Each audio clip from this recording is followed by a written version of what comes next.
ನಮಸ್ಕಾರ ಪ್ರಸನ್ನ ಅವರೇ, ಹೇಳಿ. ಒಂದೇ ಅದು ನಿಮಿಷ, ಒಂದೇ ನಿಮಿಷ. ಅದೇ ವಾಟ್ಸಪ್ ನಲ್ಲಿ ಕಳ್ಸಿದ್ನಲ್ಲ, ಒಂದು 2 ಎಕ್ಸಾಂಪಲ್ ಬಗ್ಗೆ ಡಿಸ್ಕಸ್ ಮಾಡ್ಬೇಕಿತ್ತು. ಓಕೆ ಓಕೆ, ಸೊ ಅದನ್ನ ನಾನು ಡೇಟ್ ಆಫ್ ಬರ್ತ್ ಟೈಮ್ ಎಲ್ಲ ನಿಮ್ಗೆ ಕೊಟ್ಟಿದ್ದೀನಿ. Yes yes yes. ಒಂದು ಹುಡುಗಿದು ಬಂದು 22 January 1987 ರಾತ್ರಿ 12 ಹಾ. ಗಂಟೆಗೆ. ಹುಡುಗಂದು ಬಂದು 31 August 1976 ಮಾರ್ನಿಂಗ್ 4 o'clock. ಹೌದು, ಎಸ್ ಎಸ್. ಕರೆಕ್ಟ್. ಹೇಳಿ ಹೇಳಿ, ಇದ್ರ ಬಗ್ಗೆ ಪ್ರಶ್ನೆ ಏನಾದ್ರೂ ಕೇಳಿ. ಇವ್ರದ್ದು ಇಬ್ರು ಗಂಡ ಹೆಂಡತಿದ್ದು ಈ ಡಿಫ್ರೆನ್ಸ್ ನೋಡಿದ್ರೆ ಇವ್ರದ್ದು ಸ್ವಲ್ಪ ಆಲ್ಮೋಸ್ಟ್ ಹುಡುಗಿ ಹುಡುಗನ್ಗಿಂತ ಜಾಸ್ತಿ ಇದೆ ವಯಸ್ಸು. ಎಸ್ ಎಸ್ ಎಸ್ ಎಸ್ 9, ಹೌದು. ಅಲ್ಲ, ಹುಡುಗಿಗೆ ಆಲ್ಮೋಸ್ಟ್ ಹುಡುಗನಿಗಿಂತಲೂ ಜಾಸ್ತಿ ಇದೆಯಾ 11 ವಯಸ್ಸು? ಈಗ ಹುಡುಗಿದು ಯಾವುದು 22 Jan ಪ್ರಾಬ್ಲಮ್ ಏನು 1987 ಅಂದ್ರೆ, ಅಲ್ಲ? ಹೌದು, ಓಕೆ ಓಕೆ, ಹೇಳಿ. ಇವ್ರದ್ದು ಪ್ರಾಬ್ಲಮ್ ಏನು ಅಂದ್ರೆ, ಈಗ ಅವ್ರಿಗೆ ಫಸ್ಟ್ ಕ್ವಶನ್ ಬಂದು ಮನೆಯಲ್ಲಿ ತುಂಬಾ ಜಗಳಗಳು ನಡೆಯುತ್ತೆ ಗಂಡ ಹೆಂಡತಿಗೆ. ಓಕೆ ಅವರ ಗಂಡಂದು ಆರೋಗ್ಯ ಸರಿ ಇಲ್ಲ, ಅವ್ರು ತುಂಬಾ ಇವಾಗ ಲಿವರ್ ಪ್ರಾಬ್ಲಮ್ ಆಗ್ಬಿಟ್ಟಿದೆ, ತುಂಬಾ ಕುಡಿತಾರೆ. ಓಕೆ ಅವ್ರು ಕೇಳ್ತಾ ಇರೋ ಪ್ರಶ್ನೆ ಏನು ಅಂದ್ರೆ, ಇದು ಪ್ರಾಬ್ಲಮ್ ಯಾವಾಗವರೆಗೆ ಇರುತ್ತೆ, ಯಾವಾಗ ಸಾಲ್ವ್ ಆಗುತ್ತೆ, ಬ್ಲ್ಯಾಕ್ ಮ್ಯಾಜಿಕ್ ಯಾರಾದ್ರೂ ಮಾಡ್ಸಿದಾರ? ಓಕೆ ಓಕೆ, ಬ್ಲ್ಯಾಕ್ ಮ್ಯಾಜಿಕ್ ಯಾರಾದರೂ ಮಾಡಿಸಿದ್ದಾರೆ. Okay okay, so this are the questions. So ಇಲ್ಲಿ ನನಗೊಂದ್ಸಲ ಕನ್ಫ್ಯೂಷನ್ ಇದೆ. ಏನಂತಂದರೆ, ಹುಡುಗಿ ದೊಡ್ಡೋಣ, ಹುಡುಗ ದೊಡ್ಡೋಣ? ಹುಡುಗಿ ದೊಡ್ಡೋಳ? ಹೌದು. ಓಕೆ, ಸ್ವಲ್ಪ ನಾನು ಚೇಂಜ್ ಮಾಡ್ತೇನೆ.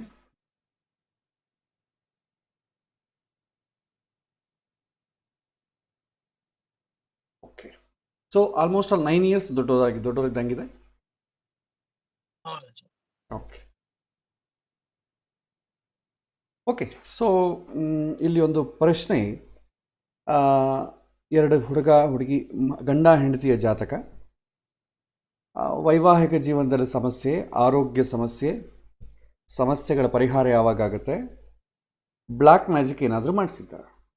ಸೊ ಇದನ್ನು ನಾವು ಹೇಗೆ ನೋಡಬೇಕು ಜಾತಕದಲ್ಲಿ ಅಂತಂಬ ವಿಚಾರವನ್ನು ನೋಡಿದ್ರೆ, ಯೂಶ್ವಲಿ ಜಗಳ ಆಗ್ತಾ ಇದೆ ಗಂಡ ಹೆಂಡತಿಯರ ಮಧ್ಯ ಅಂತಂದರೆ ನಾವೇನು ಮಾಡ್ತೇವೆ, ಜಾತಕದಲ್ಲಿ ಹೊಂದಾಣಿಕೆ ಹೇಗಿದೆ ಅಂತ ನೋಡ್ತೇವೆ, ಕಂಪ್ಯಾಟಬಿಲಿಟಿ ಹೇಗಿದೆ ಅಂತ ನೋಡಿದ್ರೆ ಹೊಂದಾಣಿಕೆ ಫಸ್ಟು ಇದು ಕ್ಲಾರಿಟಿ ಬರ್ತಾಗುತ್ತೆ.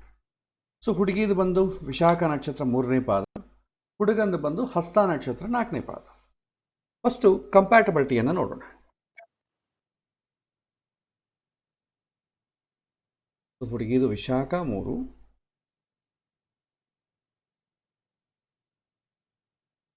ಸೊ ಹುಡುಗಂದು ಹಸ್ತ ನಕ್ಷತ್ರ 4ನೇ ಪಾದ. ನೀವು ಜಾತಕ ಶೇರ್ ಮಾಡಿದ್ದೀರಾ ಸರ್ ಸ್ಕ್ರೀನ್ ಅಲ್ಲಿ? ಎಸ್, ಮಾಡಿದ್ದೀನಿ. ನಿಮಗೆ ಸ್ಕ್ರೀನ್ ಕಾಣ್ತಾ ಇದೆಯಾ? ನಾನು ಮೋಸ್ಟ್ಲಿ ರಿಜೈನ್ ಆಗ್ತೀನಿ ಬಹುಶಃ. ಯಾ ಮಾಡಿ. ಸೊ ಸ್ಕ್ರೀನ್ ಶೇರ್ ಮಾಡಿದ್ದೇನೆ, ಒಂದ್ಸಲ ಚೆಕ್ ಮಾಡಿ. ಇಲ್ಲಿ ನೋಡಿ, ಹುಡುಗ ಹುಡುಗಿ ಇಬ್ಬರಿಗೂ ಕೂಡ 19.5 ಗುಣ ಬರ್ತಾ ಇದೆ. ಗ್ರಹ ಮೈತ್ರಿ ಇದೆ, ಸೊ ಮಾನಸಿಕವಾಗಿ ಹೊಂದಾಣಿಕೆ ಇದೆ. ಸೊ ಇಬ್ಬರು ಮೈಂಡ್ಸೆಟ್ಟು ಮ್ಯಾಚ್ ಆಗುತ್ತೆ ಅಂತ ಹೇಳ್ಬೋದು. ನೆಕ್ಸ್ಟ್ ಇನ್ನು ಜಾತಕಕ್ಕೆ ಬರೋಣ. ಸೊ ಜಾತಕಕ್ಕೆ ಬಂದರೆ ಹೊಂದಾಣಿಕೆ ಅಂತಂಬೋದು ಒಂದು ಏನಂತಂದರೆ, ಹೊಂದಾಣಿಕೆ ಕಂಪ್ಯಾಟಬಿಲಿಟಿ ಚೆನ್ನಾಗಿದೆ ಅಂತಂದರೆ 100% ಇಬ್ಬರು ಮೈಂಡ್ಗಳು ಮ್ಯಾಚ್ ಆಗುತ್ತೆ ಅಂತಲ್ಲ. ಒಬ್ಬರ ಇಷ್ಟಗಳು ಇನ್ನೊಬ್ಬರಿಗೆ ಇಷ್ಟ ಆಗ್ತದೆ, ಸೊ ಸೇಮ್ ಡೆಸಿಷನ್ ತೊಗೊಳ್ಳಿಕ್ಕೆ ಅವಕಾಶ ಇದೆ ಅಂತ ಅರ್ಥ. ಸೊ ಅದು ಚೆನ್ನಾಗಿದೆ. ಈಗ ಜಗಳ ಅಂತಂಬೋದು ನೋಡಿ, ಆಲ್ಮೋಸ್ಟ್ ಆಲ್ ಕಾಮನ್. ಈಗ ಜಗಳ ಯೂಶ್ವಲಿ ಅವರಿಗೆ ಆಲ್ರೆಡಿ ಲಿವರ್ಸ್ ಪ್ರಾಬ್ಲಮ್ ಇದೆ, ಲಿವರ್ ಸಿರೋಸಿಸ್ ರಿಲೇಟೆಡ್ ಪ್ರಾಬ್ಲಮ್ ಇದೆ. ಅಂದರೆ ಅವರು ಕುಡಿತಾರೆ. ಸೊ ಕುಡಿಯೋದಿದ್ದಾಗ ಯೂಶ್ವಲಿ ಗಲಾಟೆ ಇರ್ತದೆ. ಇನ್ ಕೇಸ್ ಹೆಂಡತಿ ಕೂಡ ಕುಡಿಯೋರು ಇದ್ದರೆ, ಇಬ್ಬರು ಸೇಮ್ ವೇವ್ ಲೆಂತ್ ಇದ್ದರೆ ಏನು ಪ್ರಾಬ್ಲಮ್ ಇಲ್ಲ. ಈಗ ಯೂಶ್ವಲಿ ಕುಡಿಯೋದು ಮದ್ಯಪಾನ ಅಂತ ಬಂತು ಅಂದ್ಕೊಳ್ಳಿ, ಸೊ ದುಡ್ಡೆಲ್ಲ ಅದಕ್ಕೆ ಖರ್ಚಾಗ್ತದೆ. ಫ್ಯೂಚರ್ ಪ್ಲ್ಯಾನ್ ಬಗ್ಗೆ ಎಚ್ಚರ ಇರಲ್ಲ. ಒಂಥರ ಹೆಲ್ತ್ ಪ್ರಾಬ್ಲಮ್ಸ್ಗೆಲ್ಲ ದುಡ್ಡು ಖರ್ಚಾಗ್ತಾ ಇರುತ್ತೆ. ಸೊ ಈ ಥರ ನಂಬರ್ ಆಫ್ ರೀಸನ್ಸ್ ಬರುತ್ತೆ. ಸೊ ಹಾಗಾಗಿ ಏನಾಗುತ್ತೆ, ಮನೆ ಯೂಶ್ವಲಿ ಜಗಳ ಅಂತ ಅಂಬೋದು ಕಾಮನ್. ಕುಡಿತಾ ಇದ್ದಾನೆ ಅಂತಂದರೆ ಕುಡಿತಾ ಇದ್ದರು, ಜೂಜಾಡಿದರು, ಕೆಟ್ಟ ಸಹವಾಸಗಳಿದ್ರು, ಇರೆಸ್ಪೆಕ್ಟಿವ್ ಆಫ್ ಹರೋಸ್ಕೋಪ್. ನೀವು ಜಾತಕ ಚೆನ್ನಾಗಿದ್ದರೂ ಎಷ್ಟು ಹೊಂದಾಣಿಕೆ ಇದ್ದರೂ ಕೂಡ ಈ ಥರ ಕೆಟ್ಟ ಹವ್ಯಾಸಗಳಿದ್ರೆ ಜಗಳ ಅಂತ ಅಂಬೋದು ಕಾಮನ್ ಆಗಿ ಬರುತ್ತೆ. ಸೊ ಇಲ್ಲಿ ಜಗಳ ಅಂತ ಅಂಬೋದು ಬರ್ತಾ ಇದೆ. ಆಸ್ಟ್ರಾಲಜಿಕಲಿ ನೀವು ವೈವಾಹಿಕ ಜೀವನವನ್ನು ನೀವು ಪ್ರಶ್ನೆ ಮಾಡಿ ಹಾಕಿಕೊಂಡ್ರೆ ಅದರಲ್ಲೂ ನಿಮಗೆ ಉತ್ತರ ಗೊತ್ತಾಗುತ್ತೆ. ಸೊ ಹುಡುಗನ ಜಾತಕ ನೋಡಿ, ಸಪ್ತಮಾಧಿಪತಿ ಆದಂಥ ಕುಜ ಷಷ್ಠ ಸ್ಥಾನದಲ್ಲಿದ್ದಾನೆ. ಅದೇ ಹುಡುಗಿ ಜಾತಕದಲ್ಲಿ ಸಪ್ತಮಾಧಿಪತಿ ಆದಂಥ ಶನಿ ಲಗ್ನದಲ್ಲಿದ್ದಾನೆ. ಸೊ ಹುಡುಗಿ ಜಾತಕದಲ್ಲಿ ಚೆನ್ನಾಗಿದೆ, ಹುಡುಗನ ಜಾತಕದಲ್ಲಿ ವೀಕ್ ಆಗಿದೆ. ಇನ್ನು ಕುಟುಂಬ ಸ್ಥಾನ ನೋಡಿ, ಕುಟುಂಬ ಸ್ಥಾನದಲ್ಲಿ ನೋಡಿದ್ರೆ ಹುಡುಗಿ ಜಾತಕದಲ್ಲಿ ದ್ವಿತೀಯ ಸ್ಥಾನದಲ್ಲಿ ಸೂರ್ಯ ಇದ್ದಾನೆ, ಹುಡುಗನ ಜಾತಕದಲ್ಲಿ ಶುಕ್ರ ಮತ್ತು ಶನಿ ಇದ್ದಾರೆ. ಸೊ ಹುಡುಗಿ ಜಾತಕದಲ್ಲಿ ದ್ವಿತೀಯ ಸ್ಥಾನ ಚೆನ್ನಾಗಿದೆ, ಹುಡುಗನ ಜಾತಕ ದ್ವಿತೀಯ ಸ್ಥಾನಾಧಿಪತಿಯಾದಂಥ ಕುಜ 6ನೇ ಮನೆಗಿದ್ದಾನೆ. ಸೊ ಸ್ವಲ್ಪ ಇಂಬ್ಯಾಲೆನ್ಸಿಂಗ್ ಆಗಿ ಇದೆ. ಸೊ ಇಲ್ಲಿ ನಮಗೆ ಜಗಳ ಯಾಕೆ ಬರ್ತಾ ಇದೆ ಇದ್ರ ಬಗ್ಗೆ ಹೆಚ್ಚು ಪ್ರಶ್ನೆ ಮಾಡೋ ಅವಶ್ಯಕತೆ ಇಲ್ಲ. ಯಾಕೆಂತಂದರೆ ಮದುವೆ ಆಗೋಗಿದೆ, ಮದುವೆ ಆಗೋ ಮುಂಚಿತವಾದರೆ ದೇರ್ ಈಸ್ ಎ ಚಾಯ್ಸ್, ಮಾಡ್ಕೊಳ್ಬೋದೋ ಬೇಡವೋ ಅಂತ ಚಾಯ್ಸ್. ಬಟ್ ಇಲ್ಲಿ ಆ ಚಾಯ್ಸ್ ಇಲ್ಲ. ಸೊ ಹಾಗಾಗಿ ಜಗಳ ಅಂತಂಬುದು ಕಾಮನ್ ಆಗಿ ಬರ್ತಾ ಇದೆ. ಓಕೆ, ಅದನ್ನು ಪಕ್ಕಕ್ಕೆ ಇಡೋಣ. Next health problem. So health problem ಕೂಡ ನಮಗೆ ಈಸಿಯಾಗಿ ಐಡೆಂಟಿಫೈ ಆಗ್ತಾ ಇದೆ. ಸೊ ಯಾಕೆಂದರೆ ಅವರು ಕುಡಿತಾ ಇದ್ದಾರೆ, ಲಿವರ್ ಸಂಬಂಧಪಟ್ಟ ಪ್ರಾಬ್ಲಮ್ ಇದೆ. ಸೊ ಕುಡಿಯೋರಿಗೆ ಲಿವರ್ ಸಂಬಂಧಪಟ್ಟ ಪ್ರಾಬ್ಲಮ್ ಇದೆ, ಅದು ಎಕ್ಸ್ಪೆಕ್ಟೆಡೇ. ಅದಕ್ಕೋಸ್ಕರ ನಾವು ಡೀಪಾಗಿ ಜಾತಕದಲ್ಲಿ ನೋಡೋ ಕೆಲಸ ಇಲ್ಲ. ನೋಡಿದರೂ ಕೂಡ 6ನೇ ಮನೆಯನ್ನು ನೋಡ್ತೇವೆ.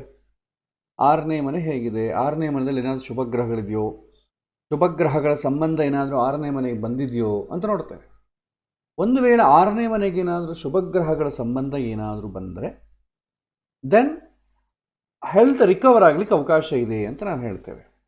ಅದೇ ಶುಭಗ್ರಹಗಳ ಸಂಬಂಧ ಇಲ್ಲ ಅಂತ ಅಂದ್ಕೊಳ್ಳಿ, ಆ 6ನೇ ಮನೆಗೆ ಸಂಬಂಧಪಟ್ಟ ದಶೆ ಬಂದಾಗೆಲ್ಲ ಕೂಡ ನಿಮಗೆ ಹೆಲ್ತ್ ರಿಲೇಟೆಡ್ ಡಿಸ್ಟರ್ಬೆನ್ಸ್ ಇದ್ದೇ ಇರುತ್ತೆ. ಸೊ ಇದು ಪ್ರೆಡಿಕ್ಟೆಡ್. ಸೊ ಹಾಗಾಗಿ ಇಲ್ಲಿ ನೋಡಿ, ಈ ಜಾತಕದಲ್ಲಿ 6ನೇ ಮನೆಯಲ್ಲಿ ಕುಜ ರಾಹು 2 ಪಾಪಗ್ರಹ ಇವೆ. ಇನ್ನು ಬ್ಯಾಡ್ ಹ್ಯಾಬಿಟ್ಸ್ ಹೇಗೆ ನೋಡಬೇಕು ಜಾತಕದಲ್ಲಿ ಅಂತಂದರೆ 12th ಹೌಸನ್ನು ನೋಡ್ತೇವೆ. 12ನೇ ಮನೆಗೆ ರಾಹುವಿಗೆ ಸಂಬಂಧ ಇದ್ದರೆ ಆವಾಗ ಸ್ವಲ್ಪ ಚಟ, ಬ್ಯಾಡ್ ಹ್ಯಾಬಿಟ್ಸ್ ಎಲ್ಲ ಬರ್ತವೆ. ಅದು ಕುಡಿಯೋದಾಗ್ಬೋದು, ಮದ್ಯಪಾನವನ್ನು ತಗೋಬೋದು. ಕೆಲವೊಂದು ಜನ ಕಾಫಿ ಟೀ ಕೂಡ ವಿಪರೀತವಾಗಿ ಕುಡಿತಾರೆ. That is also not good for health. Daily 1-2 okay. ಕೆಲವೊಂದು ಜನ ವಿಪರೀತವಾಗಿ ಕುಡಿತಾರೆ, ಅದು ಕೂಡ ಬ್ಯಾಡ್ ಹ್ಯಾಬಿಟ್. ಬಟ್ ಸಮಾಜದಲ್ಲಿ ನೋಡಿದ್ರೆ ಕಾಫಿ ಅಂತಂಬುದು ಅದು ಕೆಟ್ಟದ್ದಲ್ಲ, ಅದು ಮದ್ಯಪಾನ ಅಂತಂಬುದು ಸ್ವಲ್ಪ ಕೆಟ್ಟದ್ದು ನಮ್ಮ ದೇಶದ ಪ್ರಕಾರ, ನಮ್ಮ ದೇಶ ವಾತಾವರಣದ ಪ್ರಕಾರ. ಸೊ ಹಾಗಾಗಿ ಇಲ್ಲಿ 12ನೇ ಮನೆಗೆ ನೋಡಿದ್ರೆ ಚಂದ್ರ ಮತ್ತು ಕೇತು ಇದ್ದಾರೆ, 6ನೇ ಮನೆ ಕುಜ ರಾಹು ಇದ್ದಾರೆ. ಕುಜ ರಾಹು ಈ ಒಂದು 12ನೇ ಮನೆಯನ್ನು ನೋಡ್ತಾ ಇದ್ದಾರೆ. 12ನೇ ಮನೆಗೆ ಯಾವ ಥರದ ಶುಭಗ್ರಹಗಳ ದೃಷ್ಟಿ ಇಲ್ಲ, 6ನೇ ಮನೆಗೂ ಇಲ್ಲ, 12ನೇ ಮನೆಗೂ ಇಲ್ಲ. ಸೊ ಹಾಗಾಗಿ ಹೆಲ್ತ್ ರಿಲೇಟೆಡ್ ಪ್ರಾಬ್ಲಮ್ ಇದೆ ಅಂತ ನಿಮಗೆ ಇಲ್ಲಿ ಐಡೆಂಟಿಫೈ ಆಗ್ತಾ ಇದೆ. ಒಂದು ವೇಳೆ ರಿಕವರ್ ಆಗಬೇಕಾದ್ರೂ ಕೂಡ 6ನೇ ಮನೆಗಾಗಲಿ 12ನೇ ಮನೆಗಾಗಲಿ ಶುಭಗ್ರಹಗಳ ಸಂಬಂಧ ಬರಬೇಕು, ಪ್ಲಸ್ ಲಗ್ನಾಧಿಪತಿ ಬಲವಾಗಿರಬೇಕು. ಲಗ್ನಾಧಿಪತಿ ಬಲವಾಗಿದ್ದರೆ ಹೆಲ್ತ್ ಚೆನ್ನಾಗಿರುತ್ತೆ. ಹೆಲ್ತ್ ಒಂದೇ ಅಲ್ಲ, ಆಲೋಚನೆ, ಆ್ಯಟಿಟ್ಯೂಡು ಎಲ್ಲ ಚೆನ್ನಾಗಿರುತ್ತೆ. ಇಲ್ಲಿ ಹುಡುಗನ ಜಾತಕದಲ್ಲಿ ಲಗ್ನಾಧಿಪತಿಯೇ ವೀಕ್ ಆಗಿದ್ದಾನೆ. ಲಗ್ನಾಧಿಪತಿ 6ನೇ ಮನೆಗಿದ್ದಾನೆ, ಅವನು ಮತ್ತೆ ರಾಹು ಜೊತೆ ಸೇರಿದ್ದಾನೆ, ಬೇರೆ ಯಾವ ಶುಭಗ್ರಹಗಳ ಸಂಬಂಧವೂ ಇಲ್ಲ. ಪ್ಲಸ್ ಬುದ್ಧಿ, ಅಟ್ಲೀಸ್ಟ್ ಬುದ್ಧಿ ಆದರೂ ಹೇಳಿದ ಮಾತು ಕೇಳ್ತದ ಅಂತಂದರೆ ಬುಧ ಅಸ್ತಂಗತ ಆಗಿದ್ದಾನೆ. ಸೊ ಬುದ್ಧಿ ಕೂಡ ಹೇಳಿದ ಮಾತು ಕೇಳಲ್ಲ. ಸೊ ಇವರು ಪ್ರಯತ್ನ ಮಾಡಿ, ಅವರಿಗಾಗಿ ಅವರು ಪ್ರಯತ್ನ ಮಾಡಿ ಹೊರಗೆ ಬರಬೇಕಾದ್ದೇ ಹೊತ್ತು ಇನ್ನೊಬ್ಬರ ಮಾತು ಕೇಳಲ್ಲ. ಯಾಕಂದರೆ ಬುಧ ಅಸ್ತಂಗತ ಆಗಿದೆ ಅಂತ ಅಂದ್ಕೊಳ್ಳಿ, ಯೂಶ್ವಲಿ ಇನ್ನೊಬ್ಬರ ಮಾತು ಕೇಳಲಿಕ್ಕೆ ಇಷ್ಟಪಡಲ್ಲ ಅವರು. ಸೊ ಹಾಗಾಗಿ ಇಲ್ಲಿ ಇವರು ಫಸ್ಟು ಹೊರಗೆ ಬರಬೇಕು ಅಂತ ಇವರು ಅಂದ್ಕೊಳ್ತಾ ಇಲ್ಲ, ಅಂದ್ಕೊಂಡ್ರೆ ಹೊರಗೆ ಬರಲಿಕ್ಕೆ ಅವಕಾಶ ಇದೆ. ಬಟ್ ಲಗ್ನಕ್ಕೆ ನೋಡಿ ಒಂದೇ ಒಂದು ಶುಭಗ್ರಹ ಸಂಬಂಧ ಗುರುದೃಷ್ಟಿ ಇದೆ ಅಷ್ಟೇ. ಲಗ್ನಕ್ಕೆ ಗುರುದೃಷ್ಟಿ ಇದೆ. ಈಗ ಗುರುವಿನ ದಶೆಯೇ ನಡೀತಾ ಇದೆ. ಸೊ ಹಾಗಾಗಿ ಅದು ಒಂದೇ ಬಟ್ ಏನಂತಂದರೆ ಗುರು ಕೂಡ ಷಷ್ಠಾಧಿಪತಿಯಾಗಿದ್ದಾನೆ. ಷಷ್ಠಾಧಿಪತಿ ಆಗಿರೋದ್ರಿಂದ ಹೆಲ್ತ್ ಕೂಡ ಡಿಸ್ಟರ್ಬೆನ್ಸ್ ಆಗುತ್ತೆ. ಮತ್ತೊಂದು ವಿಚಾರ, ವೃಷಭ ಲಗ್ನಕ್ಕಾಗಲಿ ತುಲಾ ಲಗ್ನಕ್ಕಾಗಲಿ ಗುರುಗ್ರಹ ಫೇವರಬಲ್ ಅಲ್ಲ. ಒಂದು ಸಹಜ ಕಾರಕತ್ವದ ವಯಸ್ಸು ನೀವು ಒಳ್ಳೇದು ಮಾಡಬೇಕಾದ್ದೇ ಆಗಲಿ ಅಷ್ಟು ಫೇವರಬಲ್ ಆಗಿರಲ್ಲ. ಸೊ ಇಲ್ಲಿ ನೋಡಿ, 6ನೇ ಮನೆಯ ದಶೆಯೇ ನಡೀತಾ ಇದೆ, 3, 6 ಅಧಿಪತಿಯಾದಂಥ ಗುರು ದಶೆ ನಡೀತಾ ಇದೆ. ಯೂಶುವಲಿ ಈ ಸಮಯದಲ್ಲಿ ಹೆಲ್ತ್ ಪ್ರಾಬ್ಲಮ್ಸ್ ಕಾಣಿಸಿಕೊಳ್ಳುತ್ತೆ. ಸೊ ಹೆಲ್ತ್ ಪ್ರಾಬ್ಲಮ್ಸ್ ಈಗ ಬರ್ತಾ ಇದೆ. So liver related. ಈಗ ಇವರಿಗೆ ಯಾವಾಗ ಕಡಿಮೆ ಆಗುತ್ತೆ ಅಂತ ಪ್ರಶ್ನೆ. ಯಾವಾಗ ಕಡಿಮೆ ಆಗುತ್ತೆ? 6ನೇ ಮನೆ ದಶೆ ಸಂಬಂಧಪಟ್ಟದ್ದು ವೀಕ್ ಆಗಿದೆ. ಅಟ್ಲೀಸ್ಟ್ ಲಗ್ನಕ್ಕಾಗಲಿ 6ನೇ ಮನೆಗಾಗಲಿ ಏನಾದರೂ ಶುಭ ಗ್ರಹಗಳ ಸಂಬಂಧ ಇದ್ದರೆ ಆ ಶುಭ ಗ್ರಹಗಳ ಸಂಬಂಧ ಪೀರಿಯಡಲ್ಲಿ ಸ್ವಲ್ಪ ಒಳ್ಳೆಯದಾಗುತ್ತೆ. ಅಥವಾ ಗುರುಬಲ ಬರಬೇಕು. ಕನಿಷ್ಠ ಪಕ್ಷ ಗುರುಬಲ ಬಂದಾಗಾದರೂ ಅವರ ಮನಸ್ಸು ಚೇಂಜ್ ಮಾಡಿಕೊಂಡು ಸ್ವಲ್ಪ ಲೈಫ್ ಸ್ಟೈಲ್ ಬದಲಾವಣೆ ಮಾಡಿಕೊಳ್ಳಿಕ್ಕೆ ಅವಕಾಶ ಇದೆ. ಸದ್ಯಕ್ಕೆ ಇವರಿಗೆ ಗುರುಬಲ ಕೂಡ ಇಲ್ಲ, ಫೇವರಬಲ್ ದಶೆ ಆಪರೇಟ್ ಆಗ್ತಾ ಇಲ್ಲ. ಒಂದು ಗುರು ಮಹಾದಶೆ, ಅದರಲ್ಲಿ ಶುಕ್ರ ಭುಕ್ತಿ, ಶುಕ್ರ ಲಗ್ನ ಅಷ್ಟಮಾಧಿಪತಿ ದಶೆ ನಡೀತಾ ಇದೆ. ಆ ಶುಕ್ರ ಕೂಡ ಶನಿಯ ಜೊತೆಗಿದ್ದಾನೆ, ಅದರಲ್ಲಿ ಪ್ರತ್ಯಂತರ ರಾಹು ಭುಕ್ತಿ ನಡೀತಾ ಇದೆ. ಸೊ ಆಲ್ರೆಡಿ ಆಲ್ಮೋಸ್ಟ್ ಆಲ್ ಯಾವುದೂ ಫೇವರಬಲ್ ಇಲ್ಲ. ಸೊ ಇನ್ನು ಈ ಜಾತಕದಲ್ಲಿ ಸ್ವಲ್ಪ ಸ್ಟ್ರಾಂಗ್ ಆಗಿರುವಂಥ ಗ್ರಹಗಳು ಯಾವುದು ಅಂತ ನೋಡಿದ್ರೆ, ಕುಜ, ರಾಹು ಸರಿ ಇಲ್ಲ, ಬುಧ, ಗುರು ಬಂದು ಶನಿ ಮನೆಗಿದ್ದಾನೆ, ಸ್ವಲ್ಪ ಪರವಾಗಿಲ್ಲ. ಬುಧ, ಸೂರ್ಯ ಶತ್ರುಕ್ಷೇತ್ರ, ಬುಧ ಮಿತ್ರಕ್ಷೇತ್ರ, ಬುಧನೇ ಸ್ವಲ್ಪ ಸ್ಟ್ರಾಂಗ್ ಆಗಿದ್ದಾನೆ. ಸೊ ಬುಧಗೆ ಸಂಬಂಧಪಟ್ಟ ದಶೆಯಲ್ಲಿ ಅಂತರ್ಭುಕ್ತಿಯಲ್ಲಿ ಏನಾದರೂ ಆಗಬಹುದು. ಬುಧಗೆ ಸಂಬಂಧಪಟ್ಟ ದಶೆ ಆಗಲಿ ಅಂತರ್ಭುಕ್ತಿಯಲ್ಲಿ ಯಾವಾಗ ಶುರುವಾಗ್ತದೆ? ಆಲ್ಮೋಸ್ಟ್ 23 ಮಾರ್ಚ್ 2020 ಇದ್ದ ಶುರುವಾಗ್ತದೆ, ನೆಕ್ಸ್ಟ್ ಇಯರ್ ಮಾರ್ಚ್. ಹೋಗಲಿ, ಶನಿ ಕೂಡ ಓಕೆ, ಏಕೆಂದರೆ ವೃಷಭ ಲಗ್ನಕ್ಕೆ ಶನಿ ಯೋಗಕಾರಕ ಪ್ಲಸ್ ಲಗ್ನಾಧಿಪತಿ ಜೊತೆಗಿದ್ದಾನೆ, ಅದರಲ್ಲಿ ಕೂಡ ಅವಕಾಶ ಇದೆ. ಆಲ್ಮೋಸ್ಟ್ ಅಲ್ಲಿ ಇದು ಅಕ್ಟೋಬರಲ್ಲಿ ಬರುತ್ತೆ. ಸೊ ಏನು ಮಾಡ್ಬೋದು? ಯಾವಾಗ ಈ ಸಮಸ್ಯೆಗಳೆಲ್ಲ ಪರಿಹಾರ ಆಗತ್ತೆ ಅಂತಂದರೆ, ನೀವು 100% ಹೇಳಬೇಕಾದ್ರೆ ಲಗ್ನಕ್ಕಾಗಲಿ 6ನೇ ಮನೆಗಾಗಲಿ 12ನೇ ಮನೆಗಾಗಲಿ ಶುಭ ಗ್ರಹ ದೃಷ್ಟಿ ಇರಬೇಕು, ಸಂಬಂಧ ಇರಬೇಕು. ಅದು ಇಲ್ಲವೇ ಇಲ್ಲ. ಹಾಗಾಗಿ 100% ರಿಕವರ್ ಆಗಲಿಕ್ಕೆ ಕಷ್ಟ. ಆದರೆ ರಿಕವರ್ ಆಗಲಿಕ್ಕೆ ಸ್ವಲ್ಪ ಅವಕಾಶ ಇದೆ ಅಂತ ಹೇಳ್ತೇವೆ. ಪೂರ್ತಿ ಸಾಲ್ವ್ ಆಗುತ್ತೆ ಅಂತ ದೊಡ್ಡ ವರ್ಡ್ ಯೂಸ್ ಮಾಡೋಕ್ಕಾಗಲ್ಲ. ಸಾಲ್ವ್ ಆಗೋಗುತ್ತೆ ಅಂದರೆ ಹೊರಗೆ ಬಂದ್ಬಿಡ್ಬೇಕು. ಬಟ್ ಅದು ಸಾಧ್ಯ ಇಲ್ಲ, ಜಾತಕದ ವೈಸು ಸಾಧ್ಯ ಇಲ್ಲ. ಪ್ರಾಕ್ಟಿಕಲ್ ಆಗಿ ಅವರು ಬ್ಯಾಡ್ ಹ್ಯಾಬಿಟ್ಸ್ಗೆ ಅಡಿಕ್ಟ್ ಆಗಿರೋದು ಪ್ಲಸ್ ಈ ಒಂದು ಲಿವರ್ ಸಂಬಂಧಪಟ್ಟ ಪ್ರಾಬ್ಲಮ್ ಆಲ್ರೆಡಿ ಡ್ಯಾಮೇಜ್ ಆಗೋಗಿದೆ. ಸೊ ಡ್ಯಾಮೇಜ್ ಆಗೋ ಇದನ್ನು ಇದ್ದಕ್ಕಿದ್ದ ರಿಕವರ್ ಮಾಡಲಿಕ್ಕೂ ಆಗಲ್ಲ.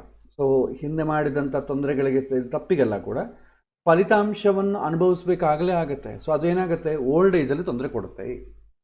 ಸೊ 1987 ಈಸ್ ನಾಟ್ ಎ ದೊಡ್ಡ ಏಜ್ ಏನೂ ಅಲ್ಲ. 34 ಇಯರ್ಸ್ ಇರ್ತವ್ರಿಗೆ, ಅದೇನು ದೊಡ್ಡ ಏಜ್ ಅಂತಂಬೋದು ಏನೂ ಅಲ್ಲ. ಸೊ ಹಾಗಾಗಿ ಇಲ್ಲಿ ನಾವೇನು ಮಾಡ್ಬೋದು, ಏನು ಹೇಳ್ಬೋದು ಅಂತಂದರೆ, ಸೊ ಅವಕಾಶ ಇದೆ, ದೊಡ್ಡ ಏಜ್ ಏನೂ ಇಲ್ಲದ್ದರಿಂದ ಅವಕಾಶ ಇದೆ. ಅದು ಎಷ್ಟು ಅಡಿಕ್ಟ್ ಆಗಿದ್ದಾರೆ ಅದರ ಮೇಲೆ ಫಸ್ಟ್ ಸ್ವಲ್ಪ ಕಾಂಪ್ಲಿಕೇಶನ್ ಅಂಬೋದಿರುತ್ತೆ. ಯಾಕಂದರೆ ಈ ಸಣ್ಣ ಏಜಲ್ಲಿ ಲಿವರ್ ಪ್ರಾಬ್ಲಮ್ ಆಗಿದೆ ಅಂತಂದರೆ ಅವ್ರು ಎಷ್ಟು ಬ್ಯಾಡ್ ಹ್ಯಾಬಿಟ್ಗೆ ಅಡಿಕ್ಟ್ ಆಗಿರ್ಬೋದು.